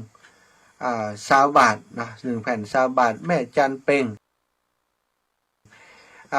1 แผ่น20 บาทบอบาน1 แผ่น20 บาทอันนี้ก็มนเทียนอันนี้จะซ้ำกันก็ซ้ำหูนะนี่อันนี้ปนาอินทร์แม่จันสีเรียบร้อยกำหนดหล่อเทียนวันนี้จะส่งหล่อเทียนนายสาธิตนางสุดารัตน์สุนันตาเด็กหญิงนิรดาเด็กหญิงปริยาดาสุนันตาร่วมบุญ100 บาทพ่อเป็นตาทิแม่นิพามูลเทียนนายปรัชญามูลเทียน200 บาทพ่อนานปทุมวงแปลงแม่วัฒนาพรกิติกุล200 บาท9 มิถุนายอด 3,570แม่สุพรรณีกุลทิยะ100 บาทแม่ประภัยวงศรีสุข50 บาทแม่แสงล่าทาทน100 บาทแม่ทองสายที่ยศ40 บาทแม่ประพันธ์สมมั่ง50 บาทแม่เนียมเตจะเรื่อง20 บาทนางสาวเพ็ญญาดาเพ็ญศรี20 บาทนางสาววราลักษณ์เตจะเรื่อง20 บาทนายกฤษดาสังวนงาม20 บาทนายประชาสังวนงาม20 บาทนันทะเล4พีพรอินทบาล100 บาทแม่บุญส่งฟองกุณา100 บาทยอดทั้งหมดตอนนี้นะของแม่จงดีเชื้อกันทา 4,350 บาทแล้วนะอันนี้เพิ่นก็จะรวบรวมปุ๊บไกลๆก่อยส่งมาอีกเนาะบอกกับโยมแม่เพิ่นแล้วเนาะสำหรับชื่อเสียงเรียงนามของทางสายโยมแม่นี้ก็จะได้รวบเพิ่นก็จะได้รวบรวมเป็นชุดสุดท้ายเวลาเพิ่นส่งชุดสุดท้ายนี่เพิ่นก็จะส่งมาส่วนอื่นๆก็มีศรัทธาญาติโยมที่จังหวัดลำปางของเฮาหลายที่เหมือนกันที่เพิ่นนั้นเพิ่นได้ส่งรายชื่อมาแล้วเนาะศรัทธาญาติโยมวันก่อนนี่ไปตั้งวังเหนือโยมแม่บัวโรยแรงจริงก็ส่งรายชื่อมาแล้วโยมแม่ตั้งสายของโยมแม่เพ็ญศรีเนาะบ้านหล่องเคาะก็ส่งรายชื่อมาแล้วก็เดี๋ยวอาตมาจะเอารายชื่อมาประกาศให้ได้รับทราบเนาะช่วงนี้ขออนุญาตแป๊บหนึ่งศรัทธาญาติโยมเดี๋ยวจะไปเอารายชื่อที่อยู่ตั้งนอกก่อนนะรายชื่อเปิ้นนั่นเปิ้นฝากไว้อาตมาเอาไปอ่านประวัติอยู่ตั้งนอก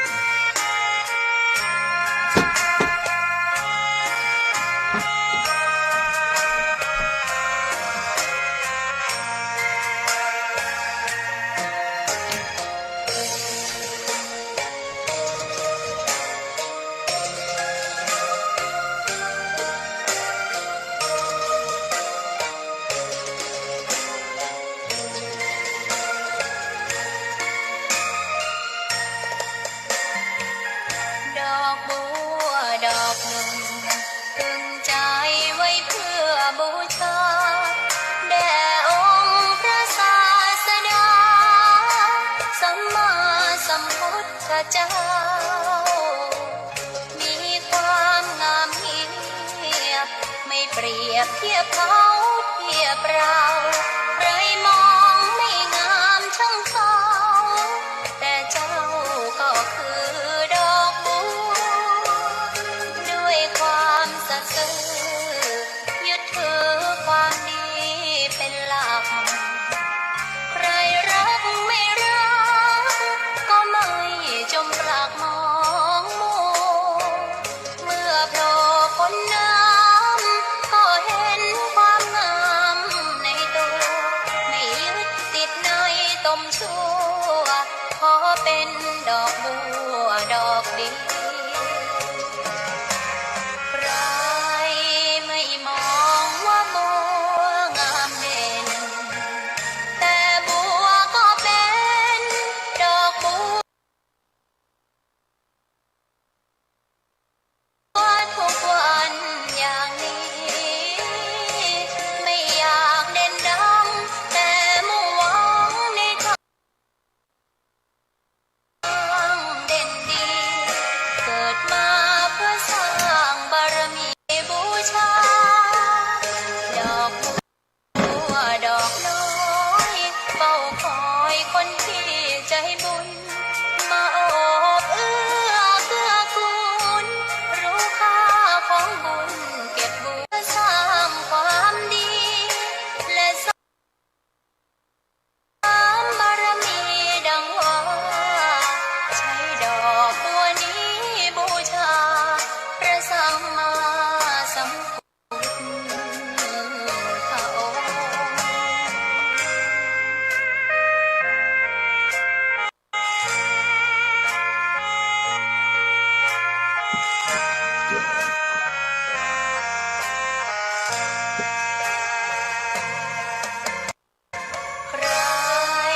อกน้อ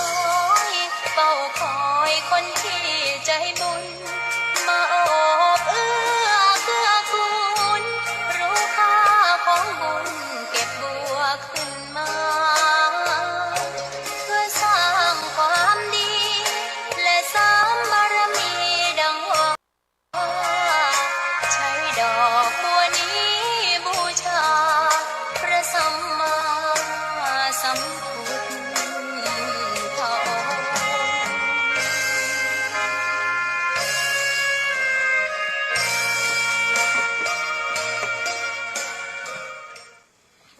เพิ่มเติมสำหรับญาติโยมที่เปิ่นให้หอมมาแล้วเนาะก็ขออนุญาตสรุปสำหรับวันนี้ก็แล้วกันแม่บัวคำแม่บัวลอยเทพสิริบานตกหัวจ้าง200 บาทแม่แสงลาใจแก้วแดงลำปาง100 บาทแม่แก้วสิงแก้วบ้านกาดโป่ง100 บาทแม่ชื่นกันทัตัน100 บาทแม่กาญจนาชัยริน100 บาทพ่อรูนแม่บัวตองนาดงใต้100 บาทแม่เฮินคำวงสายทอง100 บาทพ่อเสริมสมบูรณ์ชัย100 บาทแม่หอมวงสายทอง100 บาทแม่บีใจนวล100 บาทแม่แปลงเมืองมิ่งเมือง50 บาทแม่ชอนกิจธุระ3 บาทแม่มอนสมบูรณ์ชัย3 บาทแม่อานันต์สมบูรณ์ชัย3 บาทแม่อัมพร200 บาทร้อยตำรวจอาตรีประจักษ์ศรีวิชัย3 บาทนางแสงดาวศรีวิชัย3 บาทนางสาวสุกันดาศรีวิชัย3 บาทแม่บัวคำเทพศิริเพิ่มมาแหม3 บาทแม่บัวลอยเทพศิริแหม3 บาทนายสันติเทพศิริแหม3 บาทนายนพรัตน์บุญมาแหม3 บาทคนึงนิดบุญมาแหม3 บาทธันวรัตน์บุญมาแหม3 บาทแม่เทียมพรหมวงศ์100 บาทรินพอง100 บาทคำลือปลูก3 บาทนายเด็กชายชัชวิทย์ชวันวิทย์คำลือปลูก3 บาทนายอดิเรกคำลือปลูก3 บาทเด็กหญิงอัญญาดาคำลือปลูก3 บาทนายสถาพรยศขันธ์ศรีดอนใจ3 บาทนายสลาวุฒิยศขันธ์ศรีดอนใจ3 บาทอนงใจเปียศรีดอนใจ3 บาทพ่อมอนใจเปีย3 บาทนายวิทยาใจเปีย3 บาทคนละแผ่นเนาะนางสาวนารีรัตน์ตันแก้วตา3 บาทเด็กหญิงปรยาใจเปีย3 บาทเด็กนางสาววรัญญาใจเปีย3 บาทนายกรก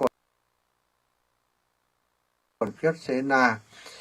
3 บาทนายพงศธรยศเสนา3 บาทนางพยอมกันทาคำ1 แผ่นแม่บุญนาคกันทาคำป้านยศขันธ์1 แผ่นนายสมบูรณ์ยศขันธ์1 แผ่นเดชนายเดชมโนพันธ์1 แผ่นนางอาลีมโน1 แผ่นนางสาวมาศสุภามโนพันธ์1 แผ่นนายณัฐวัฒน์มโนพันธ์1 แผ่นอันนี้จากพี่น้องบ้านห้วยฮีแล้วก็นางเพ็ญศรีเมืองสุวรรณโยมแม่เพ็ญศรีเมืองสุวรรณ1 แผ่นนางพัทรฤทัยพร้อมสุข1 แผ่นนายบรรยงพร้อมสุข1 แผ่นนางสาวอิสริยาเมืองสุวรรณ1 แผ่นนางสาวจุตุพรเมืองสุวรรณ1 แผ่นนางสาวภัครัตน์มาเมรุรัตน์1 แผ่นนางสาวอรกัญญาพร้อมสุข1 แผ่นนายดนุพลสายมอย1 แผ่นนายเกษมสุจริต1 แผ่นนางสุพรสุจริต1 แผ่นนายเฉลิมเผ่าสุจริต1 แผ่นนางสาวพันนิพาสุจริต1 แผ่นนายยุรวิทย์สมบูรณ์วิทย์1 แผ่นนายพัชยวีสมบูรณ์วิทย์1 แผ่นสายแม่บัวโรยวังเหนือต้นพึ่งปาคานายบุญยืนท่าข้อง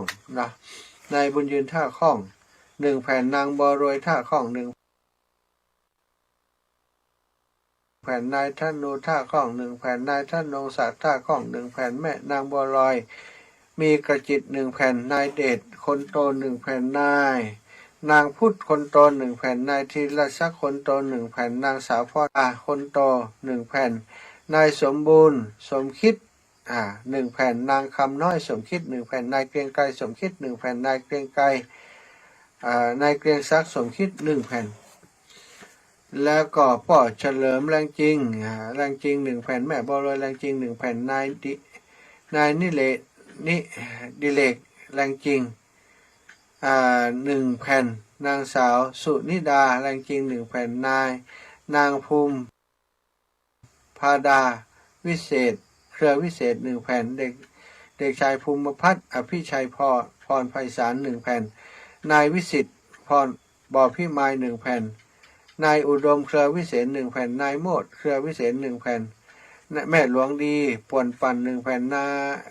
ยมจุธามาศมัธยม1 แผ่นนางวิไลวางงอน1 แผ่นนางวินิตวางงอน1 แผ่นแม่แก้วปากหวาน1 แผ่นนางสาวนัทชยาปากหวาน1 แผ่นนายศรีวันปากหวาน1 แผ่นนางแก้วปากหวาน1 แผ่นคุณโยมนัทชาติพนาวาด1 แผ่นโยมสุมาลีพนาวาด1 แผ่นแม่หลานดวงตา1 แผ่นเด็กหญิงตูนพนาวาด1 แผ่นคุณโตพนาวาด1 แผ่นนายบุญมากมีกระจิต1 แผ่นนางลาวันมีกระจิต1 แผ่นนายกันทพัฒน์โยมแม่นางคำอ้ายนะ5 แผ่นแล้วก็หลายท่านด้วยกันนะเดี๋ยวก่อนตีเรือจะอ่านในครั้งต่อไปอันนี้มีทุนการศึกษาแม่เทียนแก้วหนองยางบ้านนาดูร่วมบุญทุนการศึกษา60 บาทแม่นองคำมาออนนาดูร่วมบุญการศึกษาใต้ร่วมบุญแฮม100 บาทแม่หอมวงสายร่วมบุญการศึกษา100 บาทแม่บีใจนวลร่วมบุญการศึกษา100 บาทแม่อัมพรบุญหมื่นร่วมบุญการศึกษาแฮม200แม่ศรีวันวงชุมพูร่วมบุญการศึกษา40 บาทแล้วก็ถวายค่าน้ำค่าไฟแม่เทียนแก้วหนองยางบ้านนาดูถวายมา60 บาทแม่ชื่นกันทตานถวายค่าน้ำค่าไฟมา300 บาทแม่น้อยฟั่นปันวงถวายค่าน้ำค่าไฟมา100 บาทพอกหางหมูส่วนท่านอื่นๆที่ยังบ่ได้ประกาศเดี๋ยวก็รอครั้งต่อไปเนาะทีนี้จะมาถึงบอกคือกับศรัทธาญาติโยมในพื้นที่ต่างๆเนาะที่ในพื้นที่จังหวัดลำปางมีที่เป็นสะพานบุญคือการตมาหลายที่หลายแห่งด้วยกันซึ่งที่บ้านแม่ยิ่งนี่วงแก้วเป็นสะพานบุญคือบ้านแม่ฮาวบ้านแม่ฮาวตำบลแม่ฮาวห้างชัดนี้โยมแม่คำมามณีวงเนื้อทุ่งตุนแม่ติวนี้ก็มอบหมายที่โยมแม่เกียงคำณลำปางบ้านน้ำจำหมู่ที่7วอแก้วนี้โยมสิริพรนันทิวงศ์น้องติ๋มน้องบ้านแม่ปุ่มหลวงแม่ปุ่มสันติสุขก็คาลำปางแม่พรสิทธาแม่แก้วประกอบศิลป์บ้านแม่หวกไกลหินก็คาลำปางแม่เครือวันทาเรือนแม่หอมเทวีบ้านจูดตำบลลำปางหลวงก็คาลำปางติดต่อที่แม่บัวคลี่ท่าโปบ้านปงใต้ปงยางคกแม่ถนอมนำวงบ้านนางแลปงยางคกห่างชัดแม่บัวลอยสายเขียวและแม่พิสมัยเขื่อนคำแสนศรีสุทธะบ้านสันบุญเรืองติดต่อที่แม่อัมพรปันทรสบ้านศาลาบัวบกท่าผาก็คานี่ก็ติดต่อที่โยมอารีสิทธิบุญธรรม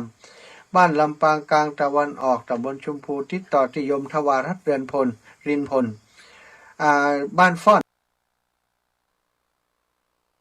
ตำบลชุมพูเมืองลำปางติดต่อที่โยมจิตอินทราวิจิตบ้านวังเป้าตำบลวังเป้าก็คาลำปางติดต่อที่โยมแม่ตุมมาแสนอินคำและครอบครัวของเปิ้ล17บ้านบุญเกิดตำบลพระบาทเมืองลำปางติดต่อที่โยมน้องสุขโยธินโยมแม่สมศรีชิมรสบ้านโถกหัวจ้างบ้านหัวโถงสามัคคีตำบลพระบาทเมืองลำปางติดต่อที่ลุงกำปาแก้วบ้านหนอง5บ้านหนองวัวเท่าพระบาทเมืองลำปางติดต่อที่โยมแม่กิ่งแก้วมณีเนตรโยมแม่น้อยบัวไขวงหารบ้านกาดเมฆชุมพูลำปางติดต่อที่แม่ย่าติงจอมฟองนะบ้านแม่ย่าติงจอมฟองบ้านกาดเมฆแล้วก็บ้านศรีหมดเก้าชุมพูตำบลชุมพูอำเภอเมืองจังหวัดลำปางติดต่อที่แม่บัวเย็นจันทบบ้านหัวฝายบ้านกวยแพะแม่ทะลำปาง างทิศต่อที่แม่กอบแก้วสีอินแก้วบ้านนาดูวังเงินแม่ทะลำปางทิศต่อที่แม่เพียนแก้วหนองยางเนาะบ้านนาดงทิศต่อที่แม่จ่ายช้อนเขียวเนาะแม่จ่ายบ้านนาดงวังเงินแม่ทะบ้านนากวางนาฟานด้านนาฟานตำบลดอนไฟแม่ทะติดต่อที่ปอเนกแม่เสียวงชุมพันธ์บ้านนากวางดอนไฟแม่ทะติดต่อที่ปนานแก้วมูลตาจันวงบ้านดอนไฟตำบลดอนไฟแม่ทะติดต่อที่โยมแม่ศรีวันอุดมบ้านใหม่ตำบลดอนไฟแม่ทะลำปางติดต่อที่แม่พิมพ์หนูใจนะบ้านผาแมวติดปงปะนะตำบลหัวเสือแม่ทะลำปางติดต่อที่แม่บุญทานใจร้อนแม่ตันพัดป้อมบ้านแม่ไทยตำบลบ้านบอมแม่ทะลำปางติดต่อที่แม่ปุ๋ยสุกรัตน์บ้านด่านสันดอนแก้วตำบลสันดอนแก้วแม่ทะลำปางติดต่อที่โยมสุขใจยามีบ้านสันดอนแก้วลำปางติดต่อที่ป้นหนานจูใจน่านบ้านหนองร่องตำบลบ้านเป่าเมืองลำปางติดต่อที่แม่จันแดงฟั่นปันวงแม่ศรีกุลตันทุละบ้านห้องกอกตำบลบ้านเป่าเมืองลำปางติดต่อแต่แม่ศรีนวลวงชุมพูบ้านแม่โกงตำบลบ้านเป่าอำเภอเมืองจังหวัดลำปางติดต่อที่แม่บุญมีกาจุมบ้านนาแช่ตำบลจางเหนืออำเภอแม่เมาะจังหวัดลำปางติดต่อที่แม่บุญนักพุทธิเดชบ้านหนองระกอนตำบลต้นธงชัยอำเภอเมืองจังหวัดลำปางติดต่อที่แม่สุนันทาใจร้อนบ้านดงสันเงินบ่อเหี้ยวเมืองลำปางติดต่อที่แม่น้อยอินยาศรีบ้านหม้อต้นธงชัยติดต่อที่แม่ต่อที่หลวงพ่อพระครูอุดมศิริทัศน์บ้านน้ำทงบ่อเหี้ยวเมืองลำปางติดต่อที่โยมจันเนียนกันทาทองบ้านทับหมากติดต่อที่แม่บัวเย็นใจคำบ้านทับหมากตำบลบ่อเหี้ยวเนอบ้านแจซ้อนตำบลแจซ้อนคุณหมอสะอาดเขาสะอาดแม่ฉลาดกล้าเกินบ้านดินดำตำบลแจซ้อนเมืองลำปางติดต่อที่แม่คำนวณบ้านประตูต้นพึ่งอำเภอเมืองจังหวัดลำปางติดแต่ต่อที่แม่รัตดากาสีล้อมวัดพระแก้วดอนเตาวัดประตูต้นพึ่งติดต่อที่วัดสีล้อมบ้านแพะดอนตันติดต่อที่โยมแม่สุขคำปะแล้วเนาะแม่สุขคำปะแล้วแล้วก็บ้านห้วยฮีตำบลต้นธงชัยอำเภอเมืองจังหวัดลำปางติดต่อที่แม่เตรียมบุญภูแม่มณีสมบูรณ์บ้านศรีดอนชัยต้นธงชัยลำปางติดต่อที่แม่อนงใจเปียแม่นาคกันทาคำแล้วก็บ้านสันสลีเวียงปะเป้าติดต่อที่แม่นางคำอายเนอะหรือว่าที่หลวงปู่ดอยที่ป่อนันนัชวินที่แม่ไล่ภาพเตจะนี่ได้วัดที่ครูบา40,000ก็ดีครูบาท่านอาจารย์มหาเสาแก้วก็ดีแม่จิรพันธ์โมป้อก็ดีป้อปัญญา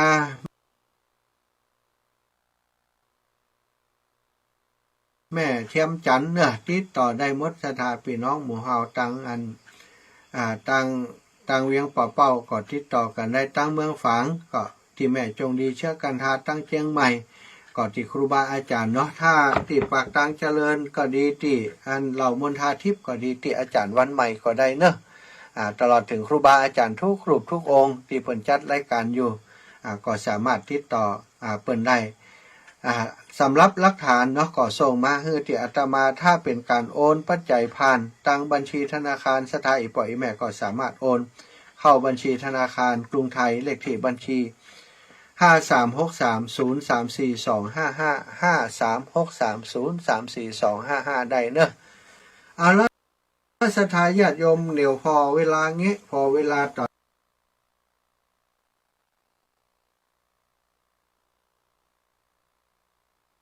นนี้ตี46 นาทีแล้วก็จะแบ่งปันเวลาให้ศรัทธาญาติโยมได้โทรเข้ามา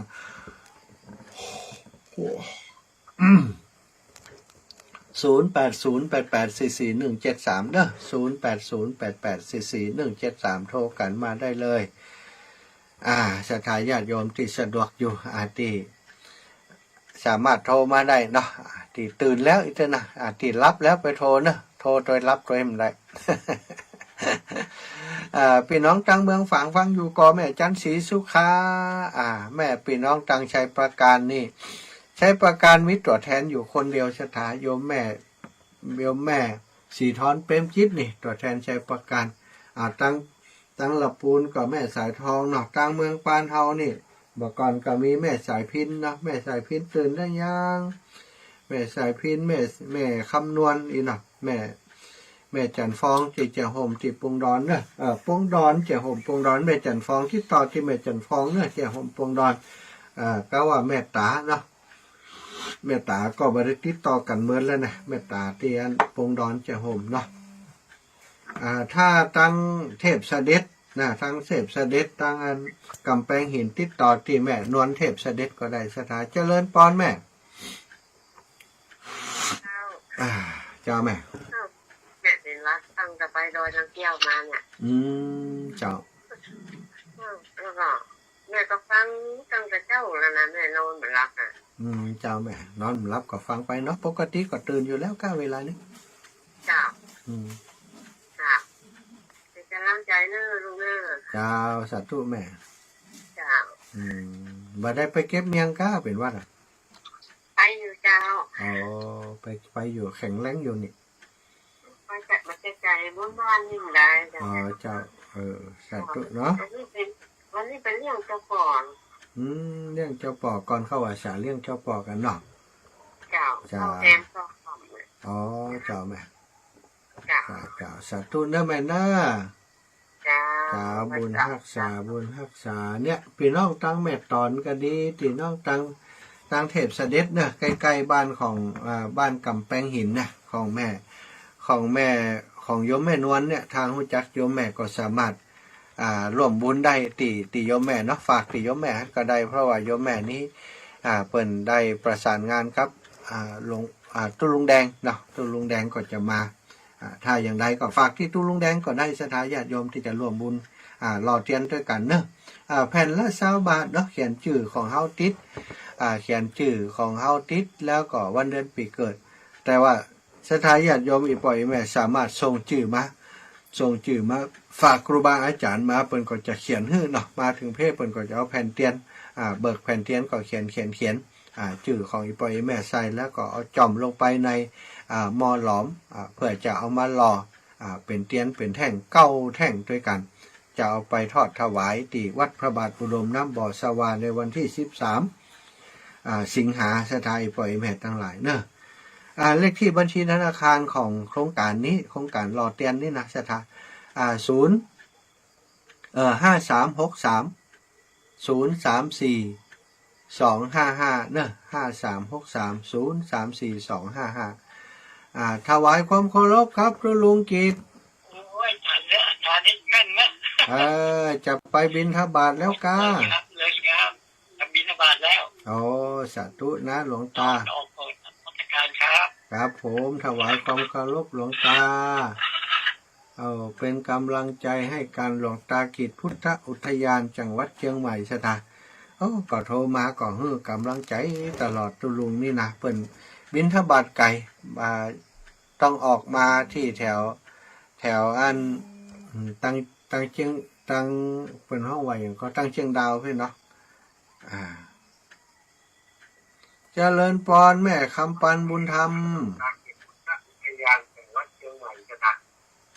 แม่คำปันบุญธรรมรับแล้วเจ้าสบายดีเนาะครูพรจะนั่นน้องแก้มมาโกนไประยะใบส่งไประยะเจ้าอีแม่ยังได้อันเขียนออกมากำแต่นี่อยู่ในไลน์อยู่นี่เจ้าวันนั้นเม็ดใบเนาะเอาลายจีไปให้น้องแก้มว่าโอนไปให้แม่กินเลยเนี่ยยัดจานให้แม่กินเลยเนาะเจ้าอีแม่หันแล้วหันเจ้าเดี๋ยวจะคัดหลอกออกมาจากไลน์แหมจัดนักเป็น100พุ่นน่ะอีแม่ต้องนั่งเขียนสาธุฟังชัดเจนนี่เจ้าเดี๋ยวมันว่าดังนี้เดี๋ยวฮะนี่น้องฟังถึงดารุณีดารุณีเนาะทางหันฟังชัดนี่นะแม่เนาะสาธุนะแม่เนาะสาธุของดารุณีเนาะแม่คำปันบุญธรรมเจริญปอนแม่จะจ่าเจ้าแม่ยายพรเจ้า เขาอืม เจ้าไปเยอะฟังเป็นให้มาหามาเหรอนะกลับมาวันจันทร์กูวันโลกูวันจันทร์ลูกเกิดได้ลุงยองเลยอ่ะดูลุงยองนี่วันผูกวันฮือได้ออกวันนี้ได้คอมใหม่แล้ววันนี้วันที่12แล้วใช่อ่ะเด็กน้อยก็ตัวแกเปิดนั้นคอมพิวเตอร์เปิดรูปเดี๋ยวนี้วันผูกวันนี้ได้ของใหม่ละเขาจะไปติดตั้งให้ละเด็กย้ายนะจ้าวันนี้ได้ปะทุลุงแล้วเนอะสาธุเนอะโอ้ถ้าจะรับด้วยน่ะนี่ไม่ย้ายพรนี่ด้วยรับด้วยนะมันเจ้าอยู่เนอะชะตาคนจัดรายการก็สลืมเหมือนกันนะเนาะมันใช้เวลาปกติเนอะชะตาตี2ตื่นตี2ตี3นี่มันเจอมันกับเมาหัวเมาเกาอยู่เหมือนกันนะเป็นยังเนาะเพื่อชะตาญาติโยมจะได้ฟังน้ำฟังธรรมครูบาอาจารย์ก็พัดเวียนเปลี่ยนกันมาโอ้ทางเฮยจัดรายการถึงวันตี2นี่ทำไวสุดคำตีอย่างตุลุงยองก็สุดไปหลายรอบเหมือนกันนะวันเดียวสุขภาพดีขึ้นละช่วงก่อนครูบาอาจารย์เปิ้นก็เลยว่ามีโยมแม่กันดาเนาะได้เป็นผู้ซื้อถวายเนาะเป็นเจ้าภาพซื้อถวายให้ครับตุลุงก่อนนับว่าเป็นบุญเป็นกุศลของโยมแม่กันดาการที่มีอุปกรณ์ให้ตุลุงเปิ่นได้จัดรายการนี่ก็เหมือนกับเขาได้เผยแพร่ด้วยตัวเขาเนาะเขามีอุปกรณ์ให้เปิ่นถ้ามีอุปกรณ์ก็ยังหวานนะที่ผ่านมาเขามีอุปกรณ์ตุลุงก็ได้จัดรายการที่ปล่อยแม่ทั้งหลายวันนี้โยมแม่สายทองเนาะเงียบปิ้งรู้ตังพี่น้องลำปูนเฮาเนาะพี่น้องลำปูนโยมแม่สายทองก็ว่ายังบัดตื่นเตื้อจ้านะป่อน้อยบุญปันมโนครตื่นแล้วยังป่อน้อยตังป่อนานเนอะตังเมืองน่านก็เดียวก็จะ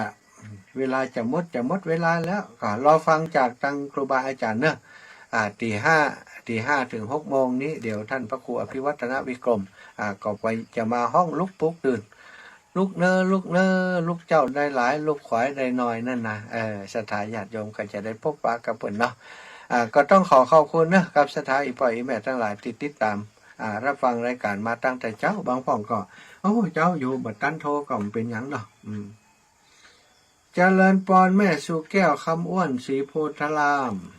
ฟังอยู่เลยเจ้าอีแม่ตื่นเจ้าละก้านอนดูเจ้านอนอยู่